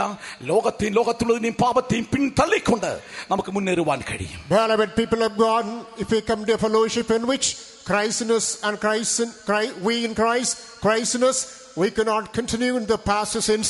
We can just keep away the past sins. We can mortify ourselves to the world and the things of the world, and aim in Christ, we shall press forward to the mark. අප ක්‍රිස්තුස් වහන්සේ තුලද ක්‍රිස්තුස් වහන්සේ අප තුලද වසන්නේ නම් අප ඒ පාප කර්ම වලින් මිදී යේසුස් ක්‍රිස්තුස් වහන්සේ තුල ඇති දිනුම්පල කරා අපි ඉදිරියටම ඇදී යනු ඇති. நாங்கள் கிறிஸ்துவுக்குள்ளும் கிறிஸ்து எங்களுக்குள்ளேயும் இருந்தால் நாங்கள் தாமே இந்த பழைய அனுபவங்களாகிய இப்படிப்பட்டதான பாவ காரியங்களுக்குள்ளே நிலைத்திருக்க முடியாது. ஆகியால் நாங்கள் புதிய சிருஷ்டியாக்கப்பட்டு முன்னேறி இலக்கை நோக்கி தொடர்வோமாக. உதாரணம் പറഞ്ഞാൽ, For example, උදාහරණයක් වශයෙන් உதாரணமாக വെള്ളത്തിൽ കിടക്കുന്ന ഒരു തോണി, a boat that is on the water. ජලය මත පාවෙන ඔරුවක්. ஒரு படகு அங்கே தண்ணீர்ல மிதந்து கடல்ல மிதந்து ആ கொண்டிருக்கிறது. തോണി ആ പടകിൽ നമ്മൾ കയറിയിരിക്കുന്നു. Imagine we board on the boat. අප ඔරුව නැගී සිටිනවා සිතන්න. நாங்கள் அந்த படகிலே இருக்கிறோம் என்று வைத்துக் கொள்வோம். അത് മുൻപോട്ട് പോകണമെങ്കിൽ In order to move forward, ඉදිරියට ගමන් කරනු සඳහා அந்த படகு முன்னுக்கு செல்ல வேண்டுமே ஆனால் വെള്ളത്തെ പുറകോട്ട് തള്ളണം. you have to push the water backwards. ජලය පිටුපසට තල්ලු කළ යුතුයි. அந்த தண்ணீரை நாங்கள் பின்னுக்கு தள்ள வேண்டும். വെള്ളത്തെ പുറകോട്ട് തള്ളുമ്പോൾ നിശ്ചയമായും നിന്നെ വഹിച്ചുകൊണ്ട് ഈ പടക് മുൻപോട്ട് പോകും. The more you push the water backwards, the greater the boat bears you and moves forward. ඔබ කොතරම් දුරට හබල් ගසනවද ජලය පිටුපසට තල්ලු කරනවද ඒ තරම් වේගයෙන් ඔරුව ඉදිරියට ඇදී යනවා. எவ்வளவு தூரம் நாங்கள் அந்த தண்டுகளை வலிக்கின்ற பொழுது தண்ணீரை வேகமாக தள்ளுகிறோமோ அவ்வளவு வேகமாக படகு முன்னே செல்லும். ഇതുപോലെ ദൈവമക്കളെ ലോകത്തിലുള്ളതിനെയും പിന്നി തള്ളിക്കൊണ്ട് നാം തള്ളുന്നുവെങ്കിൽ നിശ്ചയമായിട്ടും നമ്മെ ദൈവമക്കളെ മുൻപോട്ട് നയിക്കുകയാണ്. The same fashion, beloved people of God, if we push backward the things of the world and move forward aiming Christ, the Lord shall hold our hand and take forward. ඒ අයුරින්ම ලෞකික දේ පාපිෂ්ඨ දේ අපි පිටුපසට තල්ලු කරන්නෙමු නම් අපගේ ආත්මික ගමනේ ඉදිරියට ගමන් කිරීමට අපට හැකි වනු அதை ඇත. கொப்பாக நாங்கள் தாமே இந்த உலகத்தையும் உலக பாவங்களையும் பின்னே தள்ளி முன்னேறி செல்வோமே ஆனால் கர்த்தரும் கூட எங்களை கரத்தை முடித்து எங்களை நடத்தக்கூடியவராய். ഹല്ലേലൂയ! ஹல்லேலூயா. ദൈവത്തിന് മഹത്വം. Glory be to God. கர்த்தருடைய நாமத்துக்கு மகிமையுண்டாகட்டும். മൂന്നാമതൊരു കാര്യം പറയട്ടെ. I would like to highlight the third സമയം aspect. പോയതുകൊണ്ട് വേഗത്തിൽ പറഞ്ഞു നിർത്താം. நான் மூன்றாவது காரியத்தையும் சொல்ல விரும்புகிறேன். യോഹന്നാൻ 10:28 വചനം വായിക്കുമ്പോൾ Coming to John's Gospel chapter 10 verse number 28. யோவான் 10:28 யோவான் எழுதின சுவிசேஷம் 10 அதிகாரம் 28 வசனத்திலே ഉയരത്തുന്നവർ കര നീട്ടി പിടിച്ചിരിക്കുന്നു. He stretched out his from hand above and held me നമ്മെ സൂക്ഷിക്കുവാനായി. in order to preserve us. උන්වහන්සේ තමන්ගේ හස්තය දිවි කොට අප අල්ලා ගත්තේ අප ආරක්ෂා කරනු සඳහාය. ஆ கரங்களை பாதுகாத்துக் கொள்ளும்படியாக அவர் தம்முடைய கரத்தை நீட்டி எங்களை பிடித்து ആ வைத்திருக்கிறார். കരം സൂക്ഷിക്കുന്ന കരമാണ്. That's the hand which shall protect us. එය අප ආරක්ෂා කරන හස්තයයි. ஆம் அது எங்களை பாதுகாக்கிற கரமாயிருக்கிறது. ആ കരം നമ്മെ സൂക്ഷിക്കുന്ന കരം. That hand shall keep us. එම හස්තය අප ආරක්ෂා කරයි. அந்த கரமானது எங்களை பாதுகாத்துக் கொள்ளும். ദൈവത്തിന്റെ കരത്തിൽ നിന്ന് പിടിച്ചു വലിക്കുവാൻ ഒരു ശക്തിക്കും കഴിയില്ല. No power to the sun can pluck you away from the hand of God. දෙවියන් වහන්සේගේ හස්තය උබුදුරා ගැනීමට කිසිම බලවේගයකටවත් හැකි නොවේ. அங்கே அவருடைய கரத்திலிருந்து எந்த ஒரு வல்லமையும் எங்களை பறித்து விட முடியாது. അവൻ നിന്റെ പ്രാണനെ പരിപാലിക്കും. He will preserve your life. ඔබගේ ජීවිතය ආරක්ෂා කරනවා. அவர் உங்களுடைய வாழ்க்கையை பாதுகாத்துக் கொள்வார். നിന്റെ പ്രാണനെ അവൻ പരിപാലിക്കും. He shall preserve your life. ඔබගේ ජීවිතය ආරක්ෂා அவர் කරනවා. உங்களுடைய ஜீவியத்தை அப்படியே பாதுகாத்துக் கொள்வார். നിന്റെ എല്ലാ വഴികളിലും ദൈവം നിന്നെ കാക്കും. God shall safeguard you, keep you in all your ways. ඔබගේ සියලු මාර්ගවල ඔබ ආරක්ෂා කරනවා ඇත. உங்களுடைய வழிகளில் எல்லாம் அவர் உங்களை காத்துக் கொள்வார். അത് വിശ്വസിക്കുന്നവരെ കരങ്ങളെ ഉയർത്തി ദൈവത്തെ സ്തുതിക്കാമോ? Those who believe, lift your hands and praise God. அது விசுவாசிக்கிறவர்கள் கரங்களை உயர்த்தி கர்த்தரை சோதரியுங்கள். අදන් සියලු දෙනා අතවශ්‍ය ස්තුති කරන්න. ഹല്ലേലൂയ ஹalleluya ഹല്ലേലൂയ ஹalleluya Hallelujah. ഹല്ലേലൂയ ஹalleluya ഹല്ലേലൂയ ஹalleluya ஹalleluya. ദൈവമക്കളെ, നമ്മൾ കർത്താവിനെ സ്തുതിച്ചുകൊണ്ടിരിക്കുമ്പോൾ ശത്രുവായ പിശാച് അവൻ ഭയപ്പെടുകയാണ്. Well, people of God, as we keep on praising our God, our enemy, that adversary is terrified. දේව ජනයා නොකඩවා ස්තුති කරද්දී අපගේ සතුරු අවනි යක්ෂයා වෙවුලා පලා යයි. எங்கெல்லாம் தேவனுடைய ஜனங்கள் அவர்கள் கர்த்தரை சோதரித்து மயப்படுத்துகிறார்களோ அங்கே சத்துரு நடுங்குகிறான். പ്രാണനെ മരണത്തിൽ നിന്നും കണ്ണിനെ കണ്ണുനീരിൽ നിന്നും കാലിന് വീഴ്ചയിൽ നിന്നും രക്ഷിച്ചിരിക്കുന്ന സങ്കീർത്തനക്കാരൻ പറയുന്നു. The psalmist says that he said, He has delivered my soul from death, freed my falling, and my body from fall.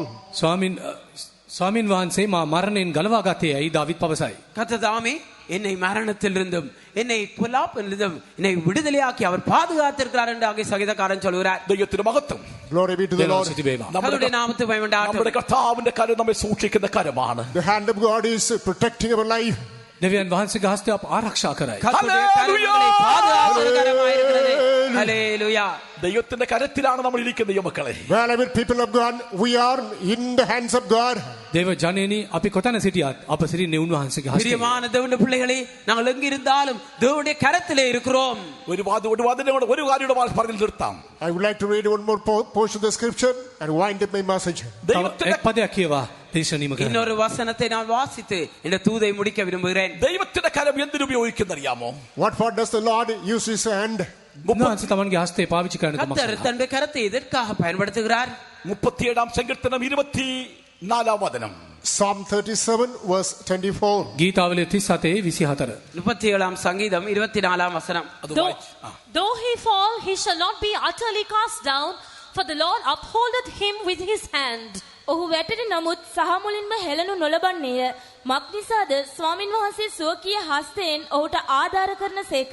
அவன் விழுந்தாலும் தள்ளுண்டு போவதில்லை. கர்த்தர் தமது கையினால் அவனை தாங்குகிறார். അവൻ കർത്താവിന്റെ കരത്തിൽ നമ്മെ താങ്ങുന്നു. Though he falls, he shall be utterly cast down, because the Lord is upholding us in his hand. අප වැටි සිටියත් ස්වාමින් වහන්සේ අප උසුලා ගන්නාසේක. அவன் விழுந்தாலும் தள்ளுண்டு போவதில்லை. கர்த்தர் தமது கையினால் அவனை தாங்குகிறார். എങ്ങനെ താങ്ങുന്നറിയാമോ?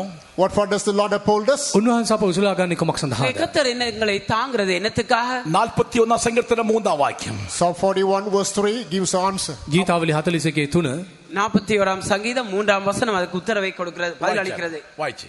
The Lord will strengthen him upon the bed of languishing. Thou wilt make all his bed in his sickness. ස්වාමින් වහන්සේ ඔහු ගිලන්ව ඔත් යහනේදී උසලන සේක. රෝගයේදී ඔබ ඔහුගේ මුළු යහන සකස් කරන සේක. படுக்கையின் மேல் வியாதியாய் கிடக்கிற அவனை கர்த்தர் தாங்குவார். ഹല്ലേലൂയ. ஹalleluya. രോഗശൈലിയിൽ നിന്റെ കർത്താവ് നിന്നെ താങ്ങും.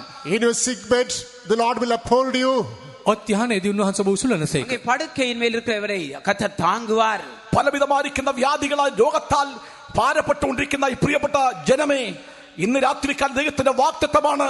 നിന്റെ രോഗകഷട്ടകളിൽ, നിന്റെ രോഗക്കിടക്കയിൽ, നീ ഇപ്പോൾ ആയിരിക്കുന്ന അവസ്ഥയിൽ നിന്നെ താങ്ങി നിന്നെ പരിപാലിക്കുന്ന യേശുവിന്റെ കരം, അത് അത്ഭുതത്തിന്റെ കരമാണ്. Well, ones who are languishing by methodic kinds of sicknesses, infirmities, weaknesses, maladies, tonight the Spirit of God says that if you remain yourself under the mighty hands of God, that's going to sustain you, that's going to uphold you, that's going to set you free. රෝග පීඩාවලට හසු වී ඔබ ඔත්යානි වැතර සිටිනේ නම් ඔබ දෙවියන් වහන්සේගේ හස්තය අදහන්නේ නම් උන්වහන්සේගේ බලවත් බාහුව ඔබ උසලා ඔබ මුදා හරිනු ඇත. நீங்கள் தாமே பலவிதமான வியாதிப்பட்டவர்களாய் அங்கே பலவீனப்பட்டவர்களாய் காணப்படுவீர்களே ஆனால் இந்த வேளையிலே உங்களுடைய கரத்திலே தேவனுடைய கரத்திலே உங்களை ஒப்பு கொடுப்பீர் ஆனால் அவர் உங்களை பலப்படுத்துவார், உங்களை திடப்படுத்துவார், அவர் உங்களை குணமாக்குவார். രോഗമായിട്ട് പാപത്തിൽ ശക്തിയുമായിട്ട് രോഗത്തിന്റെ ബലഹീനമായിട്ട് നീ ഒരിക്കലും ഇവിടുന്ന് പോകരുത്. Do not go away from here with the power of sin, with the weakness of sickness. පාපේ බලය සමග රෝගයේ දුර්වලකම සමග මේ ස්ථානයෙන් පිටත් වනු යන්න. பாவத்துடைய வல்லமையோடு கூட வியாதியுடைய பலவீனத்தோடு கூட வியாதி பலவீனத்தோடு இந்த இடத்தை விட்டு போக வேண்டாம். എത്ര പടക്കം ചെന്ന രോഗമായാലും ശരി വിടുവിക്കുവാൻ താങ്ങുവാൻ നിന്നെ സൂക്ഷിക്കുവാൻ സൗഖ്യമാക്കുവാൻ കഴിവുള്ള കരമാണ് കർത്താവിന്റെ കരം. ആ കരം അത്ഭുതത്തിന്റെ കരമാണ്. Even though your sickness is a prolonged one, the hand of God is able to sustain you, uphold you, set you free, heal you. No power can pluck you away from the mighty hand of God. ස්වාමින් වහන්සේගේ හස්තය ඔබ උසුලා ගන්නවත් ඔබ දරා ගන්නු ඇත, මඟ පෙන්වනු ඇත, ඔබ ආරක්ෂා කරනු ඇත. උන්වහන්සේගේ හස්තයෙන් ඔබ උදුරා ගැනීමට කිසිම බලවේගයක් හැකි නොවේ. உங்களுடைய வியாதி எப்படிப்பட்டதாயும் அது நீண்ட காலமாய் இருந்ததாயும் இருக்கலாம், ஆனாலும் கர்த்தருடைய கரமானது உங்களை தாங்குகின்றது, உங்களை விடுதலை ஆக்குறது, உங்களை சுகமாக்குறது, உங்களை முற்றுமாய் குணமாக்கி பரிபூர்ணமான விடுதலையை கொடுக்கின்றது. ജന്മനാൽ കുരുടനായിരുന്നായ ആ വ്യാധിക്കാരൻ കുരുടൻ ദാവീദ് പുത്രനെ അല്ലവ കർത്താവിനെ നടന്നു പോകുന്ന കേട്ടപ്പോൾ അവൻ നിലവിളിക്കുന്ന വിശ്വാസത്തോടെ ദാവീദ് പുത്ര കരുണ തോന്നണമേ നിലവിളിച്ചപ്പോൾ യേശുവിനെ വിളിക്കുന്നു, അവനെ സൗഖ്യമാക്കുന്നു. അതാണ് കർത്താവിന്റെ അത്ഭുതകരം. The man who was born blind, as he comes to hear that Jesus Christ is passing through that way, now this man just cries unto the Lord, "Oh Lord Jesus Christ, have compassion upon me." The Lord Jesus Christ is moved with the compassion. The Lord heals him. That is a powerful hand of God. උපතින්ම අන්ධයෙකු සිටිය පුද්ගලයා යේසුස් වහන්සේ මාර්ගය පසු කරන යන් බව දැනගත් විට ඔහු හඬා වැටුණා. උන්වහන්සේට හඬ ගැසුවා. උන්වහන්සේ උදට සමීප වී තමන්ගේ හස්තෙන් අතගසා සුව කළසේක. ඒ උන්වහන්සේගේ මුදා හරින සුවය දෙන බාහුවයි. அங்கே பிறவி குருடன் அந்த பாதையாக இயேசு கடந்து செல்கிறார் என்று கேள்விப்பட்டதான வேளையிலே தாவீதின் குமாரனே எனக்கு இறங்கும் என்று சொல்லி இயேசுவை நோக்கி கூப்பிடுகிறான். அந்த வேளையிலே இயேசு அவனை பாருங்கள் குணமாக்குறார். அந்த குருட்டாட்டத்திலிருந்து பார்வை அடக்கி செய்கிறார். அந்த அற்புத கரம் கிரியை செய்வதை நாம் காண்கிறோம். രാത്രി കാലം Tonight, අද රාත්‍රියේ இந்த இரவிலே നീ വിശ്വാസത്തോടുകൂടെ കർത്താവിന്റെ മുഖത്തേക്ക് നോക്കി കർത്താവേ ആ കുരുടൻ നിലവിളിച്ചതുപോലെ യേശുവേ എന്നെ സൗഖ്യമാക്കണമേ നിലവിളിക്കുന്നുവെങ്കിൽ നിന്റെ അടുക്കൽ കടന്നു വന്ന് ആ രോഗത്തിന്മേൽ അവനെ ശാസിച്ച് സൗഖ്യമാക്കുവാൻ കഴിവുള്ള കർത്താവിന്റെ കരമാണ്. അത് അത്ഭുതത്തിന്റെ കരമാണ്. like the born blind man looked at the face of Lord Jesus Christ and cried for total deliverance and healing, tonight with the faith, if you lift up your eyes unto the faith of Lord Jesus Christ, make a pleading unto him, the powerful hand of Jesus stretched out from it in order to heal you and set you free. අද රාත්‍රියේ ඒ අන්ධයා යේසුස් වහන්සේගේ මුණ දෙස බලා හඬ ගැසූ පරිදි ඔබත් උන්වහන්සේගේ මුණ දෙස බලා හඬ ගසන්නේ නම් උන්වහන්සේගේ බලවත් බාහුව ඔබ සුවපත් කරනු ඇත, ඔබ මුදා හරිනු ඇත. அந்த அன்றைய நாளிலே பிறவி குருடன் கர்த்தரை நோக்கி கூப்பிட்டது போல நீங்களும் கூட உங்களுடைய கர்த்தரை நோக்கி கூப்பிடவில்லை, ஆனால் நிச்சயமாய் உங்களுடைய அந்த வல்லமையிலிருந்து வியாதியின் வல்லமையிலிருந்து பூர்ணமாய் விடுதலையாக்கி உங்களை பூரணமாக்குவார். ദൈവത്തിന്റെ കരം രോഗശൈലി താങ്ങുന്ന കരമാണ്. നിന്റെ രോഗത്തിന്റെ ശക്തികളെ നിർമൂലമാക്കുന്ന അത്ഭുതത്തിന്റെ കരമാണ് യേശുവിന്റെ കരം. The hand of Jesus is able to uphold in the midst of your sickness. The hand of Jesus is able to heal your sickness. It's a marvelous, wonderful and mighty hand. රෝග මැදේ ඔබ උසුලා ගන්නා හස්තය ඒ ඔබ සුව කරන හස්තයයි. එය විස්මිත හස්තයකි, බලවත් அந்த හස්තයකි. வியாதி வேளையிலே உங்களுடைய அவருடைய கரம் உங்களை தாங்குகின்றது, உங்களை குணமாக்குகிறது. அப்படிப்பட்ட ஒரு பலத்த வல்லமை உள்ள கரமாக இருக்கிறது.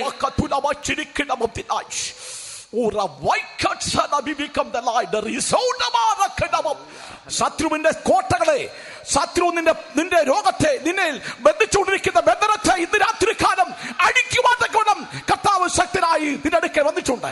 The Lord as a mighty God, he has come and he is standing beside you as a powerful God to unstrap the bindings of the sickness, which are the fortresses of the enemy. රෝග බන්ධනය ඉවත් කරනු සඳහා යක්ෂයාගේ බලකොට බිඳවැටෙනු සඳහා සතුරාගේ ග්‍රහණය මුදා ගන්නු සඳහා බලවත් වූ දෙවියන් වහන්සේ තමන්ගේ බලවත් බාහුව දීකොට ඔබ අසල සිටනසේක. கர்த்ததாமே அவர் வல்லமுள்ள தேவனாய் உங்களுடைய கட்டுகள் பிசாசுடைய வல்லமைகள் வியாதியுடைய வல்லமைகள் எல்லாவற்றையும் அழித்து போடும்படியாக உங்கள் அருகாமையிலே நின்று கொண்டிருக்கிறார். Oh God, അങ്ങനെ വിശ്വസിക്കുന്നവർ ദൈവത്തോട് ദാവീദ് പുത്ര എന്നോട് കടന്നുവന്നവനെ നിർമ്മിച്ച കുരുടനെ പോലെ അന്ധനെ പോലെ നിർമ്മിക്കാൻ താല്പര്യമുള്ളവർ രോഗിയായിട്ട് ബലഹീനരായി വന്നിരിക്കുന്ന വ്യക്തികൾ മാത്രം കര ഉയർത്തി ദൈവമക്കളെ അവർ ദൈവത്തോട് നിർമ്മിക്കട്ടെ. Those who believe so, those who want to cry so, please cry unto the Lord. If you are suffering from any kind of sickness, on that day that blind man cried unto the Lord, he was completely healed. Tonight, if you make such a cry, the Lord is going to heal you too. උන්වහන්සේ අදහන්න කැමති අය උන්වහන්සේ අඬගසන්න කැමති සෑම දෙනා එදා ඒ අන්ධයා මුරගැසු ලෙස ඔබ උන්වහන්සේට අඬගසන්නේ නම් අද රාත්‍රියේ ඔබ සුවපත් කිරීමට උන්වහන්සේට පුළුවන්. யாரெல்லாம் கர்த்தரை விசுவாசிக்கின்றீர்களோ, யாரெல்லாம் கர்த்தரை ஏற்றுக்கொண்டீர்களோ, அன்று அந்த புறவி குருடன் தாவீதின் குமாரனே எனக்கு இரங்கும் என்று சொன்னது போல எல்லா வியாதியர்களும் நீங்கள் கர்த்தரை நோக்கி கூப்பிடுங்கள். அப்பொழுது நிச்சயமாய் இந்த இரவுகளிலே நீங்கள் விடுதலையாக்கப்பட்டு குணமாக்கப்படுவீர்கள். വിശ്വസിക്കുന്നവർ കരങ്ങൾ ഉയർത്തിയാട്ടെ. Those who believe, lift up your hands, please. අදාන සියලු දෙනා අතෝසවන්. விசுவாசிக்கிற யாவரும் உங்களுடைய கரங்களை உயர்த்துங்கள். Thank you Lord. Praise the Lord. Hallelujah. Praise the Lord. യേശുവിന്റെ കരം താങ്ങുന്ന കരമാണ്. The hand of God will sustain your hand. යේසුස් වහන්සේගේ බලවත් හස්තය ඔබ අල්ලා ගන්නවා. இயேசுடைய கரம் உங்களை தாங்குகிற கரமாய் இருக்கிறது. കർത്താവിന്റെ ശുശ്രൂഷകരെ നീ രോഗിയായിരിക്കേണ്ട ആവശ്യമില്ല. ഒരു വലിയ ശുശ്രൂഷ നിനക്കുണ്ട്. കർത്താവിന്റെ കരത്താൽ നിന്നെ ബലപ്പെടുത്താൻ പോകുകയാണ്. Well, workers of God, do not remain sick anymore. You got a plenty of ministry to accomplish. Oh my God. The hand of Jesus is going to touch you. That's going to set you free. That's going to strengthen you right now. ඒ ඔබ ශක්තිමත් කරනවා. கர்த்தருடைய கரமானது உங்களை தொடுகின்றது. நீங்கள் வியாதியாய் இருப்பது அவருக்கு சித்தமில்லை. அவருடைய கரம் பொழுத வேளையிலே நீட்டப்பட்டதாய் உங்களை தொடுகின்றதாய் உங்களை பலப்படுத்துகிறவர்களாய் உங்களை விடுதலையாக்குறதாய் காணப்படுகின்றது. ശുശ്രൂഷകർക്കും ദൈവം ശക്തനാണ്. God is even almighty to the workers. දෙවියන් වහන්සේ සර්ව බලවත්ය. தேவன் சர்வ வல்லவராய் இருக்கின்றார். ஊழியக்காரருக்கும் அப்படி இருக்கிறார். ദൈവം ശുശ്രൂഷകർക്കും നല്ലവനാണ്. God is mighty even for the workers. දේව සේවකයන්ට බලවත්ය. அவர் வல்லவராய் தேவ ஊழியக்காரருக்கும் இருக்கிறார். ശുശ്രൂഷയ്ക്ക് എതിരായിട്ട് പോരാടിക്കൊണ്ടിരിക്കുന്ന ആ രോഗത്തോട് പോരാടി നമുക്ക് ഇന്ന് രാത്രി ജയമെടുക്കാം. Tonight let us strive against the powers which are obstructing our spiritual ministry. Let us conquer them, attain victory in the name of Jesus. ආත්මික සේවය බාධා කරන සීල අන්ධකාර බලවේග යේසුස් වහන්සේගේ නාමයෙන් පළවහරන පිණිස දේව බාහුව අල්ලාගන්න. ஆகியால் ஆவிக்குரிய ஊழியங்களை செய்து கொண்டிருக்கிறவர்களை அந்த தடை செய்து இருக்கிற பொல்லாத வல்லமை எல்லாவற்றையும் அழித்து போடும்படியாக அவருடைய பலத்த கரம் கிரியை செய்து கொண்டிருக்கிறது. എല്ലാവരും കരങ്ങൾ ഉയർത്തി പ്രാർത്ഥിച്ചാട്ടെ. Let's all lift our hands and pray. සියලු දෙනා අතෝසවා යාඥා කරමු. எல்லாரும் கரங்களை உயர்த்தி ஜெபியுங்கள். ஹalleluya ஹalleluya ഹല്ലേലൂയ ஹalleluya ഹല്ലേലൂയ ഹല്ലേലൂയ ഹല്ലേലൂയ ഹല്ലേലൂയ ஹalleluya ഹല്ലേലൂയ റബക്കന സുബിക്കന്ന ലക്ഷണമല്ല ജോലിവിക്കം സനഫിക്കൈന്ദമപ്പ ഹalleluയ ആണ്ടവരേ ഹല്ലേലൂയ ഹalleluയ ഹല്ലേലൂയ ഹalleluയ ഹല്ലേലൂയ ഹalleluയ ഹല്ലേലൂയ Hallelujah. Hallelujah. Hallelujah. Jesus. ആണ്ടവരേ Hallelujah. ഹല്ലേലൂയ. വിശ്വസിച്ചാൽ ദൈവത്തിന്റെ മഹത്വം കാണും. If you believe, you will behold the glory of God. බාධානේ නම් ස්වාමින් වහන්සේගේ මහිමය දකින්න. நீங்கள் விசுவாசிப்பில்லானால் தேவனுடைய மகிமையை காண்பீர்கள். അവിശ്വസിക്കരുത്. വിശ്വാസത്തോടെ നിങ്ങൾ സ്തോത്രം ചെയ്തുകൊണ്ടിരുന്നാൽ നിശ്ചയമായിട്ടും ആ സ്തോത്രത്തെ ശക്തിയിൽ ആ വിശ്വാസത്തിന്മേൽ കർത്താവ് പ്രവർത്തിക്കാൻ പോകുകയാണ്. Do not disbelieve. By being born by the spirit of faith, please offer praises unto the Lord. As you offer praises unto the Lord, the power is going to overshadow upon you. දේව බල දන්න සියලු දෙනා අනුමාන නොකර ස්වාමීන් වහන්සේ ස්තුති ප්‍රශංසා කරන්න උන්වහන්සේගේ බලය ඔබ කරා පැමිණෙනවා. ஒருவராவது அவிசுவாசிக்க வேண்டாம். நீங்கள் விசுவாசித்து கர்த்தருடைய ஸ்தோத்திரங்கள் மைப்படுத்துங்கள். அப்பொழுது தேவனுடைய வல்லமையானது உங்கள் மேல் வந்து இறங்கும். Hallelujah. Praise the Lord. Hallelujah Hallelujah. Praise the Lord. Hallelujah Hallelujah. Hallelujah hallelujah Jesus. ஆமென் ஆண்டவரே Hallelujah. ஹalleluya ஹalleluya Hallelujah. Hallelujah. ஹalleluya Jesus. ஆமென் ஆண்டவரே Jesus. Jesus. ஹalleluya ஆமென் ஆண்டவரே. Thank you Lord.